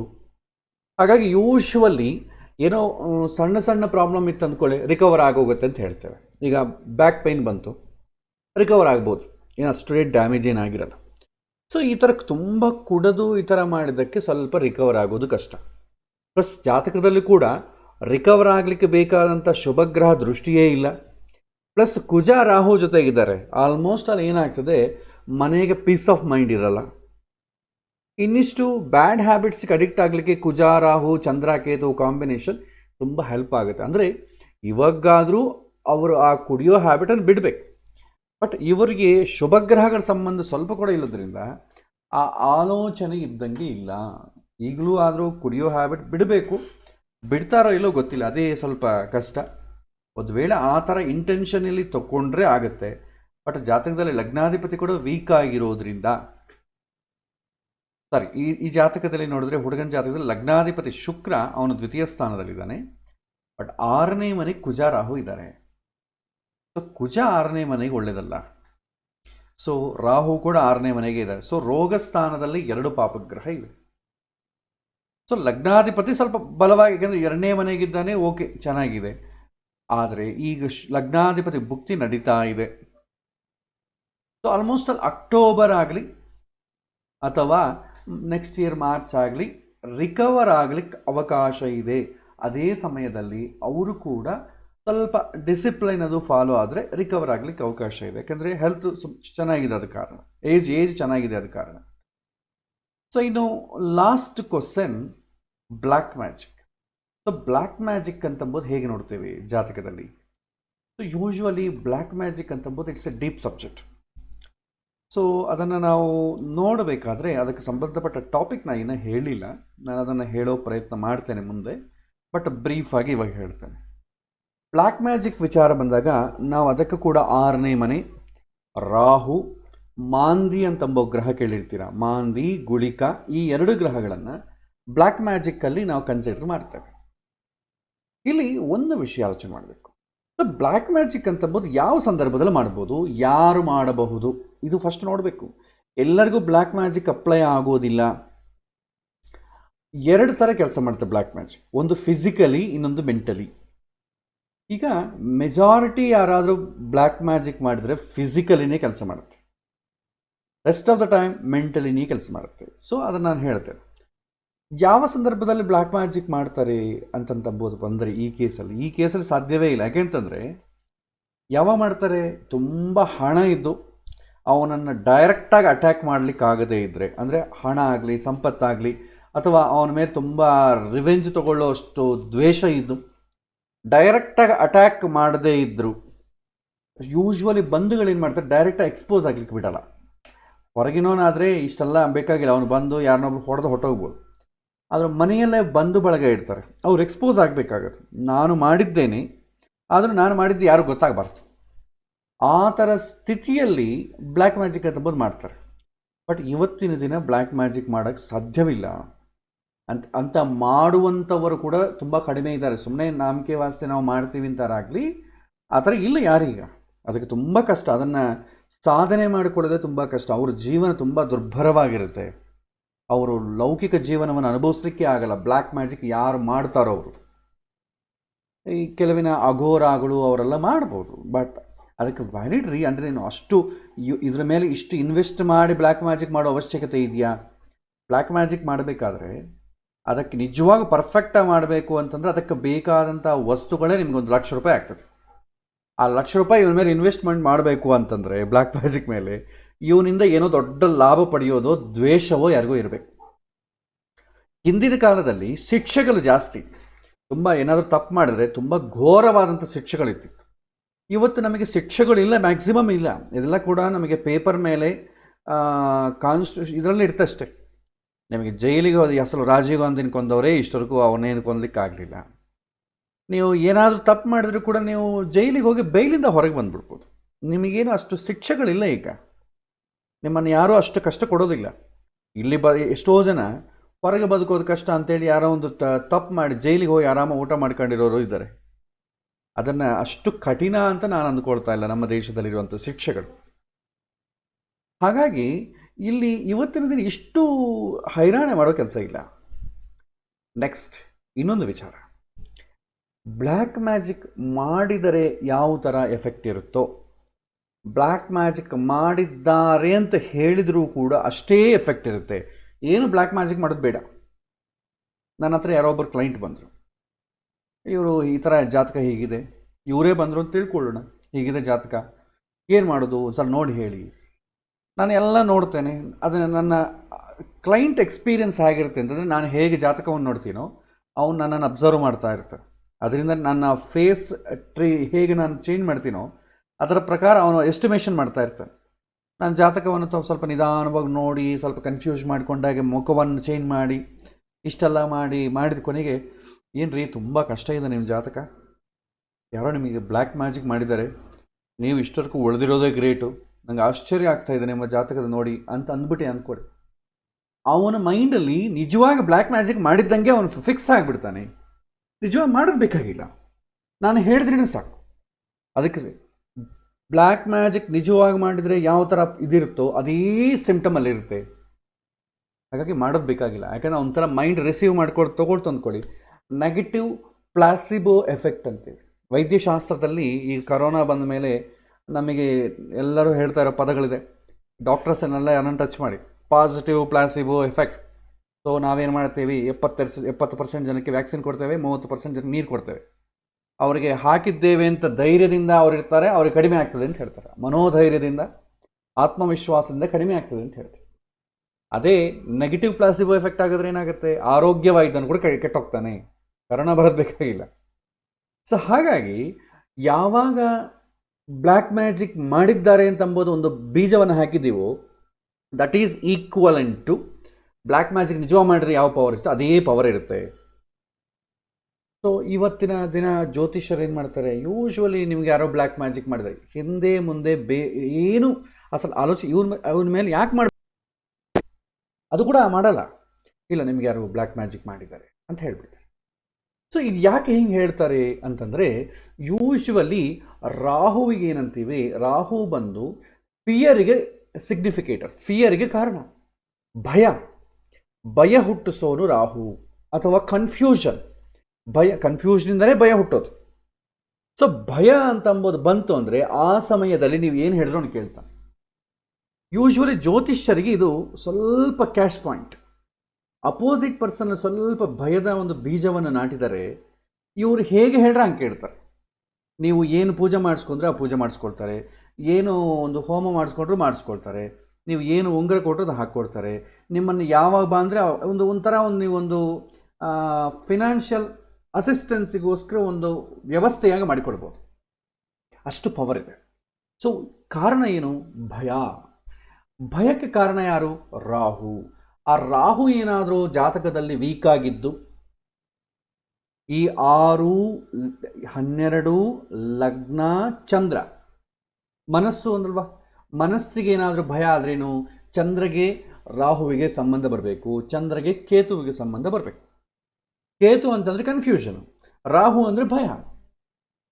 ಸೊ ಚಂದ್ರನ ಜೊತೆ ಕೇತು ಇದ್ರು, ಚಂದ್ರನ ಜೊತೆ ರಾಹು ಇದ್ರು, ಇದು ಎರಡರ ಸಂಬಂಧ ಬಂದೇ ಬರುತ್ತೆ ಯೂಶ್ವಲಿ ಒಂದರ ಜೊತೆಗಿದ್ರೆ. ಆವಾಗ ಭಯ ಶುರುವಾಗುತ್ತೆ. ಜೊತೆಗೆ ಕುಜ ಬೇರೆ ಇದ್ದಾನೆ ಇಲ್ಲಿ, ಚಂದ್ರನ ಜೊತೆ ಕೇತು ಇದ್ದಾನೆ, ಚಂದ್ರನ ಮೇಲೆ ರಾಹು ದೃಷ್ಟಿ ಇದೆ, ಆ ಕುಜ ಕೂಡ ರಾಹು ಜೊತೆಗಿದ್ದಾನೆ. ಯಾವ ಥರದ ಶುಭ ಗ್ರಹಗಳ ಸಂಬಂಧ ಇಲ್ಲ. ಅಂದರೆ ಇವ್ರಿಗೆ ಒಳ್ಳೆಯರು ಹೇಳೋರು ಯಾರೂ ಇಲ್ಲ. ಇದು ಭಯಪಡಬೇಡ ಅಂತ ತಿಳಿಸ್ಕೊಳ್ಳುವಂಥ ಫ್ರೆಂಡ್ಸ್ ಆಗಲಿ ಯಾರೂ ಇಲ್ಲ. ಸಪೋರ್ಟ್ ಮಾಡೋರೇ ಭಾಳ ಜನ ಇರ್ತಾರೆ. ಹೌದಾ, ಯಾರಾದರೂ ನನಗೇನೋ ಬ್ಲ್ಯಾಕ್ ಮ್ಯಾಜಿಕ್ ಮಾಡಿದ್ದಾರಂತೆ ಅಂತ ಫ್ರೆಂಡ್ ಹತ್ರ ಹೇಳ್ಕೊಂಡ್ರೆ ಅಂದ್ಕೊಳ್ಳಿ, ಹೌದಾ ನಿಂಗೂ ಅದೇ ಮಾಡಿದ್ದಾರೆ, ನನ್ನ ಫ್ರೆಂಡಿಗೆ ಕೂಡ ಹಿಂಗೆ ಆಯಿತು ಅಂತಾರೆ. ಇನ್ನಿಷ್ಟು ಜಾಸ್ತಿ ಭಯ ಆಗ್ತದೆ ಅವನಿಗೆ ಪಾಪ. ಸೊ ಇದು ಭಯ ಅಷ್ಟೇ, ಬ್ಲ್ಯಾಕ್ ಮ್ಯಾಜಿಕ್ ಅಲ್ಲ. ಬ್ಲ್ಯಾಕ್ ಮ್ಯಾಜಿಕ್ಕಿಗೆ ರಾಹು ಕಾರಕ, ಅಷ್ಟು ಮಾತ್ರಕ್ಕೆ ಬ್ಲ್ಯಾಕ್ ಮ್ಯಾಜಿಕ್ ಆಗಿದೆ ಅಂತ ಹೇಳಲಿಕ್ಕೆ ಬರೋದಿಲ್ಲ. ಯೂಶ್ವಲಿ ರಾಹು ಸಂಬಂಧಪಟ್ಟ ದಶೆ ಬಂದಾಗ, ಗೋಚಾರದಲ್ಲಿ ರಾಹು ಪ್ರಾಬಲ್ಯ ಇದ್ದಾಗ ಯೂಶ್ವಲಿ ಭಯ ಆಗುತ್ತೆ. ಆ ಭಯ ಯಾವುದರಿಂದನೂ ಆಗಬಹುದು. ಈಗೇನಾಗಿದೆ ಇಲ್ಲಿ, ಭಯ ಅಂತ ಅಂಬೋದು ರೋಗದಿಂದ ಆಗಿದೆ. ಈ ಭಯಕ್ಕೆ ರೋಗ, ಇನ್ನು ಬ್ಲ್ಯಾಕ್ ಮ್ಯಾಜಿಕ್ ಅಂತಂದು ಬಂತು ಅಂದ್ಕೊಳ್ಳಿ, ಅದೊಂದು ಮೆಂಟಲಿ ಒಂದು ಡಿಸ್ಟರ್ಬ್ ಆಗ್ತಾರೆ. ಈ ಕೇಸಲ್ಲಿ ನಿಜವಾಗಿಯೂ ಬ್ಲ್ಯಾಕ್ ಮ್ಯಾಜಿಕ್ ಆಗಿಲ್ಲ, ದಟ್ ಈಸ್ ತಂಬ್ರು. ಬ್ಲ್ಯಾಕ್ ಮ್ಯಾಜಿಕ್ ಆಗಿಲ್ಲ ಅಂತ ಇಷ್ಟರಲ್ಲೇ ಹೆಂಗೆ ಹೇಳ್ತೀವಿ ಅಂತಂದರೆ, general case. Usually black magic ಸಣ್ಣ ಸಣ್ಣದಕ್ಕೆಲ್ಲ ಬಳಸೋದಿಲ್ಲ. ತುಂಬ ಇದು ಮಾಡಬೇಕು, ನಿಜವಾಗಿ ಮಾಡಬೇಕಾದ್ರೆ ತುಂಬ ರೆಪ್ಯೂಟೆಡ್ ಪರ್ಸನ್ಸ್ ಮೇಲೆ ಬ್ಲ್ಯಾಕ್ ಮ್ಯಾಜಿಕ್ ಮಾಡಬೇಕು. ಅವ್ರ ಮೇಲೆ ಕೂಡ ಕೆಲಸ ಮಾಡುತ್ತೆ ಅಂತ ಗ್ಯಾರಂಟಿ ಇಲ್ಲ. ಯಾಕೆಂತಂದರೆ ಅಷ್ಟು ಅನುಷ್ಠಾನ ಸಿದ್ಧಿಯನ್ನು ಪಡ್ಕೊಂಡು ಮಾಡುವಂಥ ಬ್ಲ್ಯಾಕ್ ಮ್ಯಾಜಿಕ್ ಮಾಡುವಂಥ ಗುರುಗಳು ಯಾರೂ ಇಲ್ಲ ಇವತ್ತಿನ ದಿನ. ಎಲ್ಲರ ಮೈಂಡು ಕಲುಷಿತ ಆಗೋ, ಎಲ್ಲರೂ ದುಡ್ಡು ಸಂಪಾದನೆಗೋಸ್ಕರ ಇದ್ಬಿಟ್ಟಿದ್ದಾರಾಗಲಿ. ಹಿಂದಿನ ಕಾಲ ಇದ್ದರು, ಈಗ ಇಲ್ಲ. ಸೊ ಹಾಗಾಗಿ ಹೆದರೋ ಕೆಲಸ ಇಲ್ಲ. ನಿಜವಾಗೂ ಅಷ್ಟು ಬ್ಲ್ಯಾಕ್ ಮ್ಯಾಜಿಕ್ ಇದೆ ಅಂತಂದರೆ ನಮ್ಮ ದೇಶದಲ್ಲಿರುವಂಥ ಸೂಪರ್ ಫಿಗರ್ಸ್ ಎಲ್ಲ ಎಗಿರಿ ಹೋಗ್ತಾರೆ. ಅಪೋಸಿಟ್ ಪಾರ್ಟಿಲಿರೋರಲ್ಲ, ಈ ಪವರಲ್ಲಿರೋರ ಮೇಲೆಲ್ಲ ಬ್ಲ್ಯಾಕ್ ಮ್ಯಾಜಿಕ್ ಮಾಡ್ಬೋದು.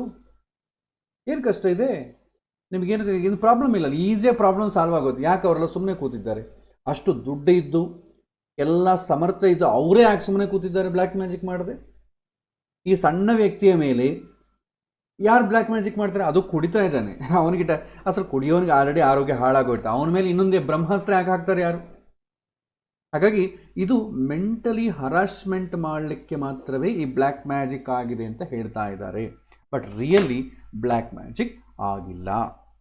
ಇದು ತಿಳ್ಕೋಬೇಕು. ಯೂಶ್ವಲಿ ಯಾರಾದರೂ ಬ್ಲ್ಯಾಕ್ ಮ್ಯಾಜಿಕ್ ಮಾಡಿದ್ದಾರೆ ಅಂತಂದರೆ ಅದು ಅಷ್ಟು ಜೆನ್ಯೂನ್ ವ್ಯಾಲಿಡ್ ರೀಸನ್ ಅಲ್ಲ. ನಿಜವಾಗಿ ಬ್ಲ್ಯಾಕ್ ಮ್ಯಾಜಿಕ್ ಮಾಡಬೇಕಾದ್ರೆ ಅದಕ್ಕೆ ಕ್ರೈಟೀರಿಯಾ ಇರಬೇಕು, ಸ್ಟ್ರಾಂಗ್ ಕ್ರೈಟೀರಿಯಾ ಇರಬೇಕು. ಏನೋ ಅಂಬಾನಿ ಮೇಲೆ ಮಾಡಿದ್ದಾರೆ ಅಂತಂದರೆ ಅವ್ನು ನಂಬ್ಬೋದು, ಯಾಕಂದರೆ ಅವನು ರೆಪ್ಯೂಟೇಷನ್ ಡೌನ್ ಮಾಡಬೇಕು ಅಂತ ಅವನು ಅಪೋಸಿಟ್ ಪಾರ್ಟಿಯವ್ರು ಮಾಡ್ಬೋದು. ಯಾವುದೋ ಒಬ್ಬ ಪೊಲಿಟಿಷಿಯನ್ ಮಾಡಬೇಕು ಅಂತಿದ್ದಾರೆ, ಏನೋ ಪವರಿಂದ ಇಳಿಸೋಕ್ಕೋ ಅವನಿಂದ ಯಾರಿಗೂ ಅನ್ಯಾಯ ಆಗಿರ್ತದೆ, ಅವ್ರು ಮಾಡಿದ್ರಿಂದ ಒಂದು ಅರ್ಥ ಇದೆ. ಈ ಸಣ್ಣ ಸಣ್ಣ ವಿಚಾರಗಳಿಗೆ ಅವರು ಬಂಧು ಬಳಗ ಯಾಕೆ ಮಾಡ್ತಾರೆ? ಬಂಧು ಬಳಗನೇ ಮಾಡಬೇಕು, ಬೇರೆ ಯಾರು ಮಾಡಲಿಕ್ಕಿಲ್ಲ. ಬೇರೆ ಯಾರು ಡೈರೆಕ್ಟಾಗಿ ಹೊಡಿತಾನೆ, ಅವನು ಇಷ್ಟು ಬ್ಲ್ಯಾಕ್ ಮ್ಯಾಜಿಕ್ ಯಾಕೆ ಮಾಡಬೇಕು? ಮಾಡೋದಿಲ್ಲ. ಬ್ಲ್ಯಾಕ್ ಮ್ಯಾಜಿಕ್ ಅಂತಂಬೋದು ಇವತ್ತಿನ ದಿನ ಜ್ಯೋತಿಷ್ಯರ ಹತ್ರ ಒಂದು ಅಸ್ತ್ರ, ಅಷ್ಟು ಬಿಟ್ಟರೆ ಬೇರೆ ಏನೂ ಕಾರಣ ಇಲ್ಲ. ಸೊ ಹಾಗಾಗಿ ಇದರ ಬಗ್ಗೆ ಹೆದರೋ ಕೆಲಸ ಇಲ್ಲ. ಸೊ ಬ್ಲ್ಯಾಕ್ ಮ್ಯಾಜಿಕ್ ಎಂಬುದು ಈ ಕೇಸಲ್ಲ. ಆದರೆ ಭಯ ಅಂತ ಅಂಬೋದಿದೆ, ಅದಕ್ಕೆ ಈ ವರ್ಡ್ ಸೇರಿಸಬಾರ್ದು. ಈಗ ನೆಗಡಿ ಬಂತು ಅಂದ್ಕೊಳ್ಳಿ, ಸಾಮಾನ್ಯವಾಗಿ ಕ್ಲೈಮೇಟ್ ತುಂಬ ಡಿಸ್ಟರ್ಬ್ ಇದೆ. ಮೈಸೂರು ಬ್ಯಾಂಗ್ಳೂರಲ್ಲಿ ಕ್ಲೈಮೇಟ್ ತುಂಬ ಕೂಲ್ ಇದೆ. ಯೂಶ್ವಲಿ ಕರೋನಾ ಇದ್ರೂ ಇಲ್ಲದ್ರೂ ನೆಗಡಿ ಭಾಳ ಜನಕ್ಕೆ ಬರುತ್ತೆ. ಈ ಟೈಮಲ್ಲಿ ಬಂದರೆ ಏನಾಗ್ತದೆ, ಅಯ್ಯೋ ಕರೋನಾ ಬಂತೇನೋ ಅಂತ ಅಂದ್ಕೊಳ್ತೀವಿ. ಅದೇ ಕರೋನಾ ಬಂತು ಅಂದರೆ ಇಂಟೆನ್ಸಿಟಿ ಜಾಸ್ತಿ ಇರುತ್ತೆ. ಅದು ಇಲ್ಲ, ಮಾಮೂಲು ಕರೋನಾ ಬಂದರೂ ಕೂಡ ಇದೇನೋ ಮಾಮೂಲು ನೆಗಡಿ ರೀ ಅಂತ ಸೈಲೆಂಟಾಗಿದ್ರೆ ಅಂದ್ಕೊಂಡ್ರೆ ನಿಮಗೇನು ಪ್ರಭಾವ ಇರೋದಿಲ್ಲ. ಸೊ ಇಲ್ಲಿ ಮನಸ್ಸಿನ ಮೇಲೆ ಹೊಡೆದಿದ್ದಾರೆ, ಆದ ಕಾರಣ ಇದು ಅದು ಇದನ್ನು ತೆಗೆಯೋದು ತುಂಬ ಕಷ್ಟ. ಈಗ ನಾವೆಷ್ಟು ಇವ್ರ ಹತ್ರ ಹೋಗಿ ಬ್ಲ್ಯಾಕ್ ಮ್ಯಾಜಿಕ್ ಇಲ್ಲ ಅಂತ ಎಷ್ಟು ಎಕ್ಸ್ಪ್ಲೈನ್ ಮಾಡಿದರೂ ಕೂಡ ಅವರು ತಿಳ್ಕೊಳ್ಳೋ ಅವಕಾಶ ಇಲ್ಲ. ಯಾಕೆಂತಂದರೆ ಅವನು ನಮ್ಮ ಮಾತು ನಂಬಬೇಕು ಅಂದರೆ ಅವನ ಬುದ್ಧಿ ಸ್ಟ್ರಾಂಗ್ ಇರಬೇಕು. ಅವನ ಬುದ್ಧಿ ಆಲ್ರೆಡಿ ವೀಕ್ ಇದೆ. ಬುಧಗೇನಾದರೂ ಶುಭ ಗ್ರಹಗಳ ಸಂಬಂಧ ಬಂತು ಅಂತಂದರೆ ಆವಾಗ ಹೇಳಿದ ಮಾತು ಕೇಳ್ತಾನೆ. ಬಟ್ ಅದು ಕೂಡ ಈ ಸಿಚುವೇಶನ್ ಇಲ್ಲ. ಯಾರಾದರೂ ಏನಾದರೂ ಹೇಳಿದ್ರೆ ಕೇಳುವಂಥ ಸಿಚುವೇಶನ್ ಇದೆಯಾ ಅಂತಂದರೆ ಇಲ್ಲ. ಅವ್ರ ಹೆಂಡತಿ ಹೇಳಿದ್ರೇ ಕೇಳುವಂಥ ಸಿಚುವೇಶನ್ ಇಲ್ಲ. ಸೊ ಈ ಥರ ಸ್ಥಿತಿ ಇದೆ. ಸೊ ಇಲ್ಲಿ 4 ಕ್ವಶನ್ಸ್. ಜಗಳ ನ್ಯಾಚುರಲ್ ಆಗಿರುತ್ತೆ, ಯಾಕೆಂದರೆ ಎಲ್ಲ ಬ್ಯಾಡ್ ಹ್ಯಾಬಿಟ್ಸ್ ಇದೆ, ಅದಕ್ಕೇನು ಜಾತಕದಲ್ಲಿ ನೋಡೋ ಕೆಲಸ ಇಲ್ಲ. ಜಗಳ ಕಾಮನ್ ಆಗಿದೆ. ಲಿವರ್ ಪ್ರಾಬ್ಲಮ್, ಕುಡಿತಾ ಇದ್ದಾನೆ, ಲಿವರ್ ಪ್ರಾಬ್ಲಮ್ ಇದ್ದೇ ಇರುತ್ತೆ, ಅದಕ್ಕೆ ಜಾತಕದಲ್ಲಿ ಕ್ರಾಸ್ ಚೆಕ್ ಮಾಡೋ ಅವಸರ ಇಲ್ಲ. ಪ್ರಾಬ್ಲಮ್ಸ್ ಎಲ್ಲ ಸಾಲ್ವ್ ಯಾವಾಗ ಆಗುತ್ತೆ?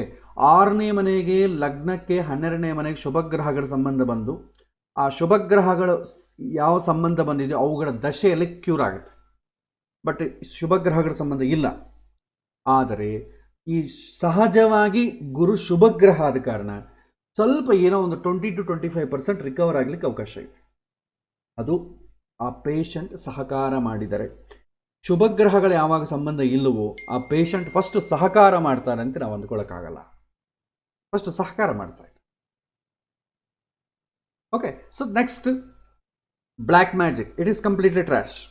ರಾಹು ಮಹಾದಶೆ ಯಾರ ಜಾತಕದಲ್ಲಾಗಲಿ ರಾಹು ಮಹಾದಶೆ ನಡೀತಾ ಇದೆ, ರಾಹುಗ್ರಹಕ್ಕೆ ಸಂಬಂಧಪಟ್ಟ ಏನಾದರೂ ನಡೀತಾ ಇದ್ರೆ ಯೂಶ್ವಲಿ ಭಯ ಬರುತ್ತೆ.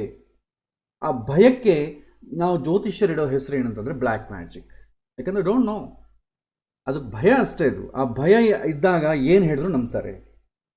ಸೊ ಇದಕ್ಕೆ ಬ್ಲ್ಯಾಕ್ ಮ್ಯಾಜಿಕ್ ಕಾರಣ ಅಲ್ಲ, ಬ್ಲ್ಯಾಕ್ ಮ್ಯಾಜಿಕ್ ಇಲ್ಲ. ನೀವು ಇದೆ ಅಂತಂದರೆ ಇದೆ, ಯಾವಾಗ ಅದಕ್ಕೆ ಎಕ್ಸ್ಟ್ರೀಮ್ ಸಿಚುವೇಶನ್ ಇರಬೇಕು. ಈಗ ಅಂಬಾನಿ ಮೇಲೆ ಬ್ಲ್ಯಾಕ್ ಮ್ಯಾಜಿಕ್ ಮಾಡಿದ್ದಾರೆ ಅಂತಂದರೆ ಹೌದಪ್ಪ ಮಾಡಿರ್ಬೋದು, ಆವಾಗ ಬೇಕಾದ್ರೆ ನೀವು ಚೆಕ್ ಮಾಡಿ ರಾಹು ಗ್ರಹ ಹೇಗಿದೆ, ಏನು ಮಾಡಿರ್ಬೋದು, ಎಲ್ಲಿ ಮಾಡಿರ್ಬೋದು, ಅವ್ರ ಮನೆ ಎಲ್ಲಿ ಮಾಡಿಟ್ಟಿರ್ಬೋದು, ಒಂದು ಗೊಂಬೆಯಲ್ಲಿ ಆವಾಹನ ಮಾಡಿಟ್ಟಿದ್ದಾರಾ, ಒಂದು ನೀರಿನಲ್ಲಿ ಆವಾಹನ ಮಾಡಿಟ್ಟಿದ್ದಾರಾ, ಇದೆಲ್ಲ ನೀವು ಡೀಪ್ ಸರ್ಚ್ ಮಾಡ್ಬೋದು. ಯಾವಾಗ ಸಸ್ಪೆಕ್ಟ್ ಮಾಡಬೇಕು. ಈಗ ಸಸ್ಪೆಕ್ಷನೇ ಇಲ್ಲ. ಇಲ್ಲಿ ಸಸ್ಪೆಕ್ಟ್ ಮಾಡೋಕ್ಕೆ ಆಗಲ್ಲ ಬ್ಲ್ಯಾಕ್ ಮ್ಯಾಜಿಕ್ ಮಾಡಿದ್ದಾರೆ ಅಂತೇಳಿ. ಇಂಥ ಕೇಸಲ್ಲೆಲ್ಲ ಕೂಡ ತುಂಬ ಡೀಪಾಗಿ ಥಿಂಕ್ ಮಾಡೋ ಅವಶ್ಯಕತೆ ಇಲ್ಲ. ಓಕೆ, ಸೊ ಇದಕ್ಕೆ ವ್ಯಾಲಿಡ್ ಒಂದು ಗ್ರೌಂಡ್ ಇರಬೇಕು. ಗ್ರೌಂಡಲ್ಲೇ ನಾವು ಬ್ಲ್ಯಾಕ್ ಮ್ಯಾಜಿಕ್ ಬಗ್ಗೆ ಥಿಂಕ್ ಮಾಡಬೇಕು. ಇಲ್ಲಿ ಆ ಕೇಸ್ ಇಲ್ಲದ ಕಾರಣ ಅಷ್ಟು ಜಾಸ್ತಿ ಬ್ಲ್ಯಾಕ್ ಮ್ಯಾಜಿಕ್ ಬಗ್ಗೆ ತಲೆ ಕೆಡಿಸಿಕೊಳ್ಳುವಂಥ ಅವಶ್ಯಕತೆ ಇಲ್ಲ. ಸೊ ಇದು ಇದರ ಮೂಲಕ ನಾವು ತಿಳ್ಕೊಳ್ಬೇಕಾದ ಅಂಶ. ಸೊ ನಾವು ಇದೇನು ಇಲ್ಲಿ ಜನರಲ್ ಅವರಿಗೆ ಸೊಲ್ಯೂಷನ್ ಕೊಡೋದೇ ಬಿಟ್ಟರೆ ತುಂಬ ರಿಕವರ್ ಆಗುತ್ತೆ ಅಂತಂಬ ಸಿಂಪ್ಟಮ್ ಜಾತಕದಲ್ಲಿ ಅಥವಾ ಮುಂದಿನ ಗೋಚಾರದಲ್ಲಿ ಕಾಣ್ತಾ ಇಲ್ಲ. ಜನರಲ್ ಕೇರೀಸ್ ಏನೋ. ಸೊ ನಾವು ಅವರಿಗೆ ಆತ್ಮವಿಶ್ವಾಸವನ್ನು ತುಂಬುವುದಕ್ಕಾಗಿ ಆದಷ್ಟು ಇನ್ನೊಂದು 1 or 2 ಇಯರ್ಸಲ್ಲಿ ರಿಕವರ್ ಆಗ್ತೀರಾ. ಆದರೆ ನಿಮ್ಮ ಸಪೋರ್ಟ್ ತುಂಬ ಮುಖ್ಯ. ತುಂಬ ಕಷ್ಟದಿಂದ ರಿಕವರ್ ಆಗ್ತೀರಾ. ಸ್ವಲ್ಪ ತುಂಬ ಡಿಸಿಪ್ಲೈನ್ ಆಗಿರಬೇಕು ಅಂತಂಬೋದು ಜನರಲ್ ಅವರಿಗೆ ಅಡ್ವೈಸ್ ಅಂತಂಬೋದು ಮಾಡಬೇಕು. Yes, this is the analysation. ಬೇರೆ ಏನಾದರೂ ಪ್ರಶ್ನೆ ಇದ್ರೆ ಧನ್ಯವಾದಗಳು ಸರ್. ನಮಸ್ಕಾರ. ಅದು ಇನ್ನು ಅಡಿಷನಲ್ ಪಾಯಿಂಟ್ಸ್ ಅವ್ರ ಬಗ್ಗೆ ಹೇಳ್ಬೇಕಾಗಿರೋದು ಅಂದ್ರೆ, ಅವರು ಹೆಂಡತಿ ವರ್ಕ್ ಮಾಡ್ತಾರೆ. ಓಕೆ, ಅವ್ರು ಹೇಳೋದೇನು ಅಂದ್ರೆ ಅವ್ರ ಫಾದರ್ ಇನ್ ಲಾ ಮಗನ್ ಜೊತೆ ಮುಂಚೆ ತುಂಬಾ ಅಗೇನ್ಸ್ಟ್ ಆಗಿದ್ರಂತೆ. ಓಕೆ. ಇವಾಗ ಇವ್ರು ಸಸ್ಪೆಕ್ಟ್ ಮಾಡ್ತಾ ಇರೋದು ಅವ್ರು ತುಂಬಾ ಕ್ಲೋಸ್ ಆಗಿದ್ದಾರೆ. ಅವ್ರು ಇವ್ರಿಗೆ ಎನ್ಕರೇಜ್ ಮಾಡ್ತಾರೆ ಕುಡಿಲಿಕ್ಕೆ. ಸಾಕಷ್ಟು ಆ ರೀತಿ ಒಂದು ಎನ್ವೈರನ್ಮೆಂಟ್ ಕ್ರಿಯೇಟ್ ಮಾಡಿ ಆ ತರ ಚೇಂಜ್ ಆಗಿದೆ. Okay. That is the situation ಹಾಗೆ ಅಂತ ಹೇಳ್ತಾರೆ ಸರ್. ಇರ್ಬೋದು. ಈಗ ಕುಡಿಬೇಕಾದ್ರೆ ಯಾವುದೋ ಒಂದು ಪ್ರೋದ್ಬಲ ಅಂತಂಬುದು ಬೇಕೇ ಬೇಕು. ಒಂದು ಫ್ರೆಂಡ್ಸ್ ಮೂಲಕ ಕುಡಿಬೋದು, ಅಥವಾ ಬಂದು ಅಂದರೆ ಕುಡಿಯೋದಂದ್ರೆ ಬ್ಯಾಡ್ ಹ್ಯಾಬಿಟ್. ಅದನ್ನು ಎನ್ಕರೇಜ್ ಮಾಡ್ತಾ ಇದ್ದಾರೆ ಅಂತಂದರೆ ಅವ್ರಿಗೂ ಬ್ಯಾಡ್ ಹ್ಯಾಬಿಟ್ ಇದ್ದೇ ಇರುತ್ತೆ. ಸೊ ಹಾಗಾಗಿ ಕೆಟ್ಟ ಸಹವಾಸ ಮಾಡಿದಾಗ ಅದರಲ್ಲಿ ನಾವಿನ್ನು ಏನು ಎಥಿಕ್ಸ್ ನೋಡೋಕ್ಕಾಗಲ್ಲ. ಸೊ ಅದರಲ್ಲಿ ಒಂದು ವೇಳೆ ಅವ್ರೇನಾದರೂ ಈ ಥರ ಮಾಡಿರ್ಬೋದಾ ಅಂತಂದರೆ ಬ್ಲ್ಯಾಕ್ ಮ್ಯಾಜಿಕ್ ಮಾಡ್ಲಿಕ್ಕೆ ಸಾಧ್ಯ ಇಲ್ಲ. ಈ ಥರ ಮಾಡ್ಬೋದು. ಒಂದು ಫ್ಯಾಮಿಲಿಯನ್ನು ಕೆಡಿಸ್ಬೇಕಾದ್ರೆ ಈ ನಾನಾ ವಿಧವಾಗಿ ಮಾಡ್ಬೋದು, ಬಟ್ ಅದು ಬ್ಲ್ಯಾಕ್ ಮ್ಯಾಜಿಕ್ ಕೆಳಗೆ ಬರಲ್ಲ. ಬೇರೆ ಎಲ್ಲ ಮಾಡ್ಬೋದು. ಯಾಕೆಂದರೆ ಡೈರೆಕ್ಟ್ ಈಗ ಬ್ಲ್ಯಾಕ್ ಮ್ಯಾಜಿಕ್ ಮಾಡಬೇಕಾದ್ರೆ ತುಂಬ ಖರ್ಚಾಗ್ತದೆ. ಅದು ತುಂಬ ಇನ್ನೊಂದು ಏನಂದರೆ ಮಾಡಿಸಿದವನಿಗೆ ಕೂಡ ಪ್ರಶಾಂತತೆ ಇರಲ್ಲ. ಯಾರು ಮಾಡಿಸ್ತಾರೋ ಅವನು ಕೂಡ ಕೂಲಾಗಿರ್ಲಿಕ್ಕಾಗಲ್ಲ. ಅಷ್ಟು ಟೆನ್ಷನ್ ಆಗುತ್ತೆ ಅದ್ರಾಗೆ. ಅದು ನೆಗೆಟಿವ್ ಎಫೆಕ್ಟ್ ಕೂಡ ತುಂಬ ಜಾಸ್ತಿ ಇರುತ್ತೆ ನಾವು ಅದ್ರ ಬಗ್ಗೆ ಡೀಪಾಗಿ ಸ್ಟಡಿ ಮಾಡಿದರೆ. ಆದರೆ ಇವತ್ತು ಅಷ್ಟು ಅನುಷ್ಠಾನ ಮಾಡೋರು ಇಲ್ಲ ಅಂತ ನಾನು ಅಂತೇನೆ. ಯಾಕಂದರೆ ಅಷ್ಟು ಮಾಡಬೇಕಾದ್ರೆ ತುಂಬ ಕಷ್ಟ ಆಗ್ತದೆ. ಸೊ ಹಾಗಾಗಿ ಡೈರೆಕ್ಟಾಗಿ ನೀವು ಏನು ಬೇಕಾದ್ರೂ ಕೆಡಿಸ್ಬೋದು, ಅದಕ್ಕೆ ಏನು ದೊಡ್ಡ ಇದಿಲ್ಲ, ಮಾಡ್ಬೋದು. ಇವರೇ ಆ ಥರ ರಿಕಗ್ನೈಸ್ ಮಾಡಿ ದೂರ ಇರಬೇಕಷ್ಟೆ. ಯಾ ಸರಿ.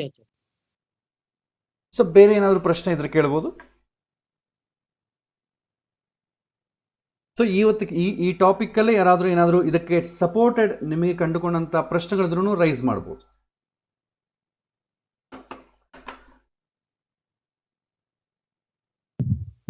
ಆಚಾರ್ಯ ನಮಸ್ಕಾರ ಅಪ್ಪಣ. ನಮಸ್ಕಾರ ಅಪ್ಪಣ್ಣ ಅವರೇ, ಹೇಳಿ. ಆಚಾರ್ಯ, ಇವಾಗ ಒಂದು ಜಾತಕ ನಿಮಗೆ ಕಳ್ಸಿದ್ದೆ ಇಷ್ಟು ಮುಂಚೆ ವಾಟ್ಸಪ್ನಾಗ. ಓಕೆ. ಅದು ಆಕ್ಚುಲಿ ಅದು ಮದುವೆ ನಡೆಯೋ ಕಾಲಕ್ಕೆ ಮುಹೂರ್ತ ಕೂಡ ಸರಿಯಾಗಿಲ್ಲ ಆಚಾರ್ಯ. ಅವತ್ತು ನಮ್ಮ ಸ್ಟೂಡೆಂಟ್ ಅನ್ಮಾಟು. ಓಕೆ. ಅವ ನಿಮ್ಮನ್ನು ನೋಡ್ಸಿದ್ದೆ. ಆಕ್ಚುಲಿ ಬಲಹೀನವಾಯದ ಅಸಲು ಸಜೆಸ್ಟ್ ಮಾಡಿದಾರ ಅಂದಿದ್ರಿ, ಬಟ್ ಆಲ್ರೆಡಿ ಫಿಕ್ಸ್ ಮಾಡ್ಕೊಡಂತ ಹೇಳಿಲ್ಲ ನಾವು ಆಕ್ಚುಲಿ. ಓಕೆ. ಬಟ್ ಏನಾದ್ರೆ ಮದುವೆ 2 years ಆಯ್ತು, ಒಂದು ದಿವಸ ಕೂಡ ಕಲ್ತಿಲ್ಲ ಅವರು. ಓಕೆ. ಅವರು ಡಿವೋರ್ಸ್ ಕಾಲಕ್ಕೆ ಬಂದ್ಬಿಟ್ಟಾರ ಮಾತು. ಓಕೆ. ಅದು ಮ್ಯೂಚುವಲ್ ಆಗ್ತದ ಇಲ್ಲಾಂದ್ರೆ ಕೋರ್ಟಿಗೆ ಹೋಗಿ ಡಿವೋರ್ಸ್ ಆಗ್ತದ ಅಂತ ಕೇಳ್ತಾರೆ. ಯಾವಾಗ ಆಗ್ತದ ಅಂತ ಕೇಳ್ತಾರೆ. ಇಲ್ಲ, ಯೂಶುವಲಿ ಎಲ್ಲ ಮ್ಯೂಚುವಲೇ ಆಗ್ತದೆ. ಕೋರ್ಟ್ಗೆ ಹೋಗಿ ಡೈವರ್ಸ್ ಆಗುವಂಥದ್ದು ತುಂಬಾ ಕಷ್ಟ. ಮ್ಯೂಚುವಲ್ ಕೂಡ ಸ್ವಲ್ಪ ಯುಗಕ್ಕೆ ಹೋಗ್ತಾರೆ ಆಚಾರ್ಯ ಅವರು. ಅದಕ್ಕೆ ಅದೇ ನಿಮ್ಮ ಜಾತಕ ಕಳ್ಸಿದ್ದೆ ಅದು. ಇಲ್ಲ, ಇದನ್ನ ಜಾತಕದಲ್ಲಿ ನೋಡಕ್ ಏನೂ ಆಗಲ್ಲ. ಇಫ್ ಇಟ್ ಈಸ್ ಅವರಿಬ್ಬರು ಜೊತೆಯಾಗಿರ್ಬೇಕು ಅಂದ್ರೆ ನಾವು ಜಾತಕದಲ್ಲಿ ನೋಡ್ಬೋದು. ಬಿಟ್ಟು ಹೋಗ್ಬೇಕು ಅಂದ್ರೆ ಜಾತಕದಲ್ಲಿ ಯಾಕೆ ನೋಡಿದೆ?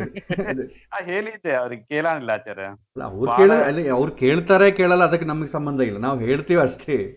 ಅವ್ರು ಕೇಳಬೇಕು ಅಂತ ನಾವು ಹೇಳಲ್ವಲ್ಲ. That is his lookout. ಯಾಕಂದ್ರೆ ನಾವೇನಾದ್ರೂ ಮಾನಿಟರಿ ಬೆನಿಫಿಟ್ ಇದ್ದು ಅವ್ರನ್ನ ಕನ್ವಿನ್ಸ್ ಮಾಡ್ಬೇಕಾದ್ರೆ ಬೇರೆ ವಿಚಾರ ಆಗಲಿ. ನಮಗೆ ಅವಶ್ಯಕತೆ ಇಲ್ಲ, ನಾವು ಶಾಸ್ತ್ರ ಪ್ರಕಾರ ಹೋಗ್ತೀವಿ ಅಂತಂದ್ರೆ ಅವ್ರು ಕೇಳಿದ್ರೆ ಏನು, ಬಿಟ್ರೆ ನಮ್ಗೇನು ಹೇಳಿ, ನಾವು ಹೇಳಿದೀವಿ. ಇದೆಲ್ಲ ಕೂಡ ಯೂಶುವಲಿ ಜನರಲ್ಲ ತಗೊಂಡ್ರೆ ಡಿವೋರ್ಸ್ ಅಂತಂಬೋದು ಔಟ್ ಆಫ್ ಕೋರ್ಟೇ ಆಗ್ತದೆ ಮೆಜಾರಿಟಿ. ಇನ್ನ ತುಂಬಾ ದ್ವೇಷಗಳು ಕಕ್ಷಗಳು ತುಂಬಾ ಜಾಸ್ತಿ ಇದು. ಇವನನ್ನ ಕೋರ್ಟಲ್ಲೇ ಹರಾಸ್ಮೆಂಟ್ ಮಾಡ್ತೀನಿ ಅಂತಂದ್ರೆ ಅವ್ರ ಕಾಂಪ್ರಮೈಸಿಗೆ ಬರಲ್ಲ. ಕಾಂಪ್ರಮೈಸ್ ಬರ್ಲಾಕೆ ಆಗೋದಿಲ್ಲ ಅಂತ ಗ್ರೌಂಡ್ಸ್ ಏನು? ಒಂದೇ ದುಡ್ಡು ಜಾಸ್ತಿ ಕೇಳ್ಬೋದು, ಅವ್ರು ಕೊಡ್ತಾ ಇರದೇ ಇರ್ಬೋದು. ಇಲ್ಲ, ಇವನು ನನ್ನ ಎಷ್ಟು ಕಷ್ಟಪಡಿಸಿದ್ದಾನೆ, ಇವನ ಅಷ್ಟು ಹಿಂಸೆ ಪಡಿಸ್ತೇನೆ ಅಂತ, ಈ ಎರಡರಲ್ಲಿ ಯಾವುದೇ ಇರ್ಬೋದು. ಅದರಲ್ಲಿ ಅವರು ಹಿಡ್ಕೊಂಡು ಅದನ್ನು ಮುಂದುವರಿಬೇಕೇ ಆಗಲಿ. ಇಲ್ಲ, ನೀವು ಕೇಳಿದಷ್ಟು ನಾವು ಕೊಡಲ್ಲ ಅಂತಂದರೆ ಅದು ಕಾಂಪ್ರಮೈಸ್ ಹೆಂಗಾಗ್ತದೆ? ನಿಮಗೆ ಕೋರ್ಟ್ ಮುಖಾಂತರ ಹೋರಾಡಬೇಕು. ಕೋರ್ಟ್ ಮುಖಾಂತರ ಹೋರಾಡಬೇಕಾದ್ರೆ 4 ವರ್ಷ ಆಗ್ಬೋದು, 5 ವರ್ಷ ಆಗ್ಬೋದು, 10 ವರ್ಷ ಆಗ್ಬೋದು. ಕೋರ್ಟ್ ಮುಖಾಂತರ ಹೋದರೆ ಬರೋದು ಕೂಡ ಸ್ವಲ್ಪ. ಆದ ಕಾರಣ ಮೆಜಾರಿಟಿ ಪೀಪಲ್ ನಿಮಗೇನಾಗ್ತದೆ, ಈ ಕಾಂಪ್ರಮೈಸೇ ಆಗ್ತಾರೆ. ಮ್ಯೂಚುವಲ್ ಅಂಡರ್ಸ್ಟ್ಯಾಂಡಿಂಗಲ್ಲೇ ನಿಮ್ಗೆ ಡೈವರ್ಸ್ ಆಗೋದು. ನೀವು ಡೈವರ್ಸ್ ಆಗಬೇಕು ಅಂದರೂ ಕೂಡ ಅಡ್ವೊಕೇಟ್ಸ್ ಕೊಡಿಸಲ್ಲ. ಯಾಕೆಂದರೆ ಮ್ಯೂಚುವಲ್ ಆದ್ರೇ ಅವ್ರಿಗೆ ಲಾಭ ಇರುತ್ತೆ. ನಂಗೆ ಇಷ್ಟು ಪರ್ಸೆಂಟ್ ಇರುತ್ತೆ, ಇಷ್ಟು ಇಬ್ಬರಿಗೂ ಅಂಡರ್ಸ್ಟ್ಯಾಂಡಿಂಗ್ ಇಷ್ಟು ಪರ್ಸೆಂಟ್ ಇರುತ್ತೆ. ಡೈರೆಕ್ಟ್ ಕೋರ್ಟಿಗೆ ಹೋದರೆ ಅಡ್ವೊಕೇಟ್ಸ್ಗೆ ಏನು ಲಾಭ ಇರುತ್ತೆ? ಅವರು ಒಂದು ವೇಳೆ ಡೈರೆಕ್ಟಾಗಿ ಆಗೋಂಗಿದ್ರು ಕೂಡ ಅಡ್ವೊಕೇಟ್ಸು ನಿಮಗೆ ಮ್ಯೂಚುವಲ್ ಇದು ಡೈರೆಕ್ಟಾಗಿ ಡೈವರ್ಸ್ ಕೊಡಿಸಲ್ಲ. ನೀವು ಬೇಕಾದ್ರೆ ನೋಡಿ ಎಷ್ಟು ಕೇಸಸ್ ಆಗಿದೆಯೋ ಹಾಗೆ. ಮೆಜಾರಿಟಿ ಮ್ಯೂಚುವಲ್ಲೇ ಆಗುತ್ತೆ. ಮ್ಯೂಚುವಲ್ ಬರೋವರೆಗೂ ಲಾಯರ್ಸು ನಿಮ್ಮನ್ನು ಹರಾಶ್ ಮಾಡ್ತಾರೆ. ಆ್ಯಕ್ಚುಲಿ ಹುಡುಗಿ ಹರಾಶ್ ಮಾಡೋದಲ್ಲ, ನಾವು ಆ್ಯಕ್ಚುಲಿ ಅವ್ರ ಟ್ರ್ಯಾಪಿಗೆ ಹೊಟ್ಟೋಗ್ತೀವಿ, ಅದು ಯಾರಿಗೂ ಗೊತ್ತಾಗಲ್ಲ. ಸೊ ಲಾಯರ್ಸೇ ಇವ್ರನ್ನ ಟ್ರ್ಯಾಪ್ ಮಾಡಿ ಇವರಿಗೆ ಕಾಂಪ್ರಮೈಸಿಗೆ ವಿತ್ ಹೈ ಇದರಲ್ಲಿ ಬಂದು, ಯಾಕಂದರೆ ಹೆಚ್ಚಿನ ಕಾಂಪ್ರಮೈಸಿಗೆ ಬಂತು ಅಂದ್ಕೊಳ್ಳಿ, ಅವ್ರಿಗೆ ಪರ್ಸೆಂಟೇಜ್ ಜಾಸ್ತಿ ಇರುತ್ತೆ. It's purely a business. So ನಾವಿದು ಅಂದ್ಕೊಳ್ತೇವೆ ನ್ಯಾಯ ಅಂತಂಬೋದು ವರ್ಡಲ್ಲಿ ಎಲ್ಲಿ ಇಲ್ಲ. ಕೋರ್ಟಿಗೆ ನ್ಯಾಯಕ್ಕೆ ಬೇಕಾದ್ರೆ ಕೋರ್ಟಿಗೆ ಯಾರನ್ನ ಹೋಗ್ತಾರೆ ಹೇಳಿ? ಆಗಲ್ಲ. ಇದು ಬಂದು ಪ್ರೊಲಾಂಗ್ಡ್ ಸೆಷನ್. ಇರ್ತಾರೆ ತುಂಬ ಜಡ್ಜ್ಗಳು ಒಳ್ಳೆಯರೆಲ್ಲ ಇರ್ತಾರೆ. ಜಡ್ಜ್ಗಳು ಒಳ್ಳೆಯರಿದ್ರು ಇಲ್ಲಿ ಪ್ರಾಸೆಸ್ ಎಂಬುದು ಇದಲ್ವಾ, ಆ ಪ್ರಾಸೆಸ್ ಆಗೋದಿಲ್ಲ. ನಾನು ಎಷ್ಟೋ ಈ ಡಿವೋರ್ಸ್ ಕೇಸಸ್ ನೋಡ್ತಾ ಇರ್ತೀನಲ್ಲ, ಮ್ಯೂಚುವಲ್ಲೇ ಆಗ್ತದೆ. ಮ್ಯೂಚುವಲ್ ಬರೋವರೆಗೂ, ಅದರಲ್ಲೂ ಕೂಡ ಲಾಯರ್ಸು ಅವರಿಗೆ ಪರ್ಸೆಂಟೇಜ್ ಪರ್ಫೆಕ್ಟಾಗಿ ಬರೋವರೆಗೂ ಇದು ಪ್ರೊಲಾಂಗ್ ಆಗ್ತಾ ಇರುತ್ತೆ. ಇದಕ್ಕೆ ಜಾತಕದಲ್ಲಿ ನೋಡೋದು ಏನಿಲ್ಲ. ಇದೆಲ್ಲ ಔಟ್ ಆಫ್ ಕೋರ್ಟ್ ಸೆಟಲ್ಮೆಂಟ್ ಮಾಡ್ಕೋಬೇಕಾದ್ರೆ, ಔಟ್ ಆಫ್ ಆಸ್ಟ್ರಾಲಜರ್ ಸೆಟಲ್ಮೆಂಟ್ ಮಾಡ್ಕೋಬೇಕಾದ್ರೆ. ಜ್ಯೋತಿಷ್ಯನ ಹತ್ರ ಏನಿರುತ್ತೆ ಹೇಳಿ? ಜ್ಯೋತಿಷ್ಯ ಇಬ್ಬರು ಒಟ್ಟಿಗಿರಬೇಕು ಅಂತ ಸಲಹೆಗಳು ಕೊಡ್ತಾನೆ. ಬಿಟ್ಟು ಹೋಗ್ಲಿಕ್ಕೆ ಜ್ಯೋತಿಷ್ಯ ಹತ್ರ ಏನು ಸಲಹೆ ಇರುತ್ತೆ ಹೇಳಿ? ಏನೂ ಇರಲ್ಲ. ನಾವು ಬೇಕಾಗಿಲ್ಲ, ನಾವು ಅಷ್ಟು ಸಿನ್ಸಿಯರ್ ಆಗಿರೋದು ಬೇಕಾಗಿಲ್ಲ. ಹಾಗಾಗಿ ಇದನ್ನು ಜಾತಕದಲ್ಲಿ ನೋಡ್ಲಿಕ್ಕೆ ಬರಲ್ಲ. ಧನ್ಯವಾದ. ಬೇಕಾದ್ರೆ ಆ ಥರ ನೀವು ಹೇಳಬೇಕು ಅಂತ ಗುರುಬಲ ಇದೆಯಾ ಇಲ್ಲ ಅಂತ ನೋಡಿ. ಸದ್ಯಕ್ಕೆ ಅವ್ರಿಗೆ ಬಲ ಇದ್ರೆ, ಇಲ್ಲ ನಿಮಗೆ ಟೈಮ್ ಚೆನ್ನಾಗಿದೆ, ನೀವು ಹೋಗೋ ಪ್ರಯತ್ನ ಆಗ್ಬೋದು ಅಂತ ಇಷ್ಟು ಹೇಳ್ಬೋದು ಅಷ್ಟೇ. ಅಷ್ಟಕ್ಕೆ ಮೇಲೆ ಇನ್ನೇನು ಹೇಳೋಕ್ಕಾಗಲ್ಲ. Okay sir, okay sir, thank you. ಮತ್ತೆ ಬೇರೆ ಯಾರಾದ್ರೂ ಪ್ರಶ್ನೆ ಇದ್ರೆ ಕೇಳ್ಬೋದು.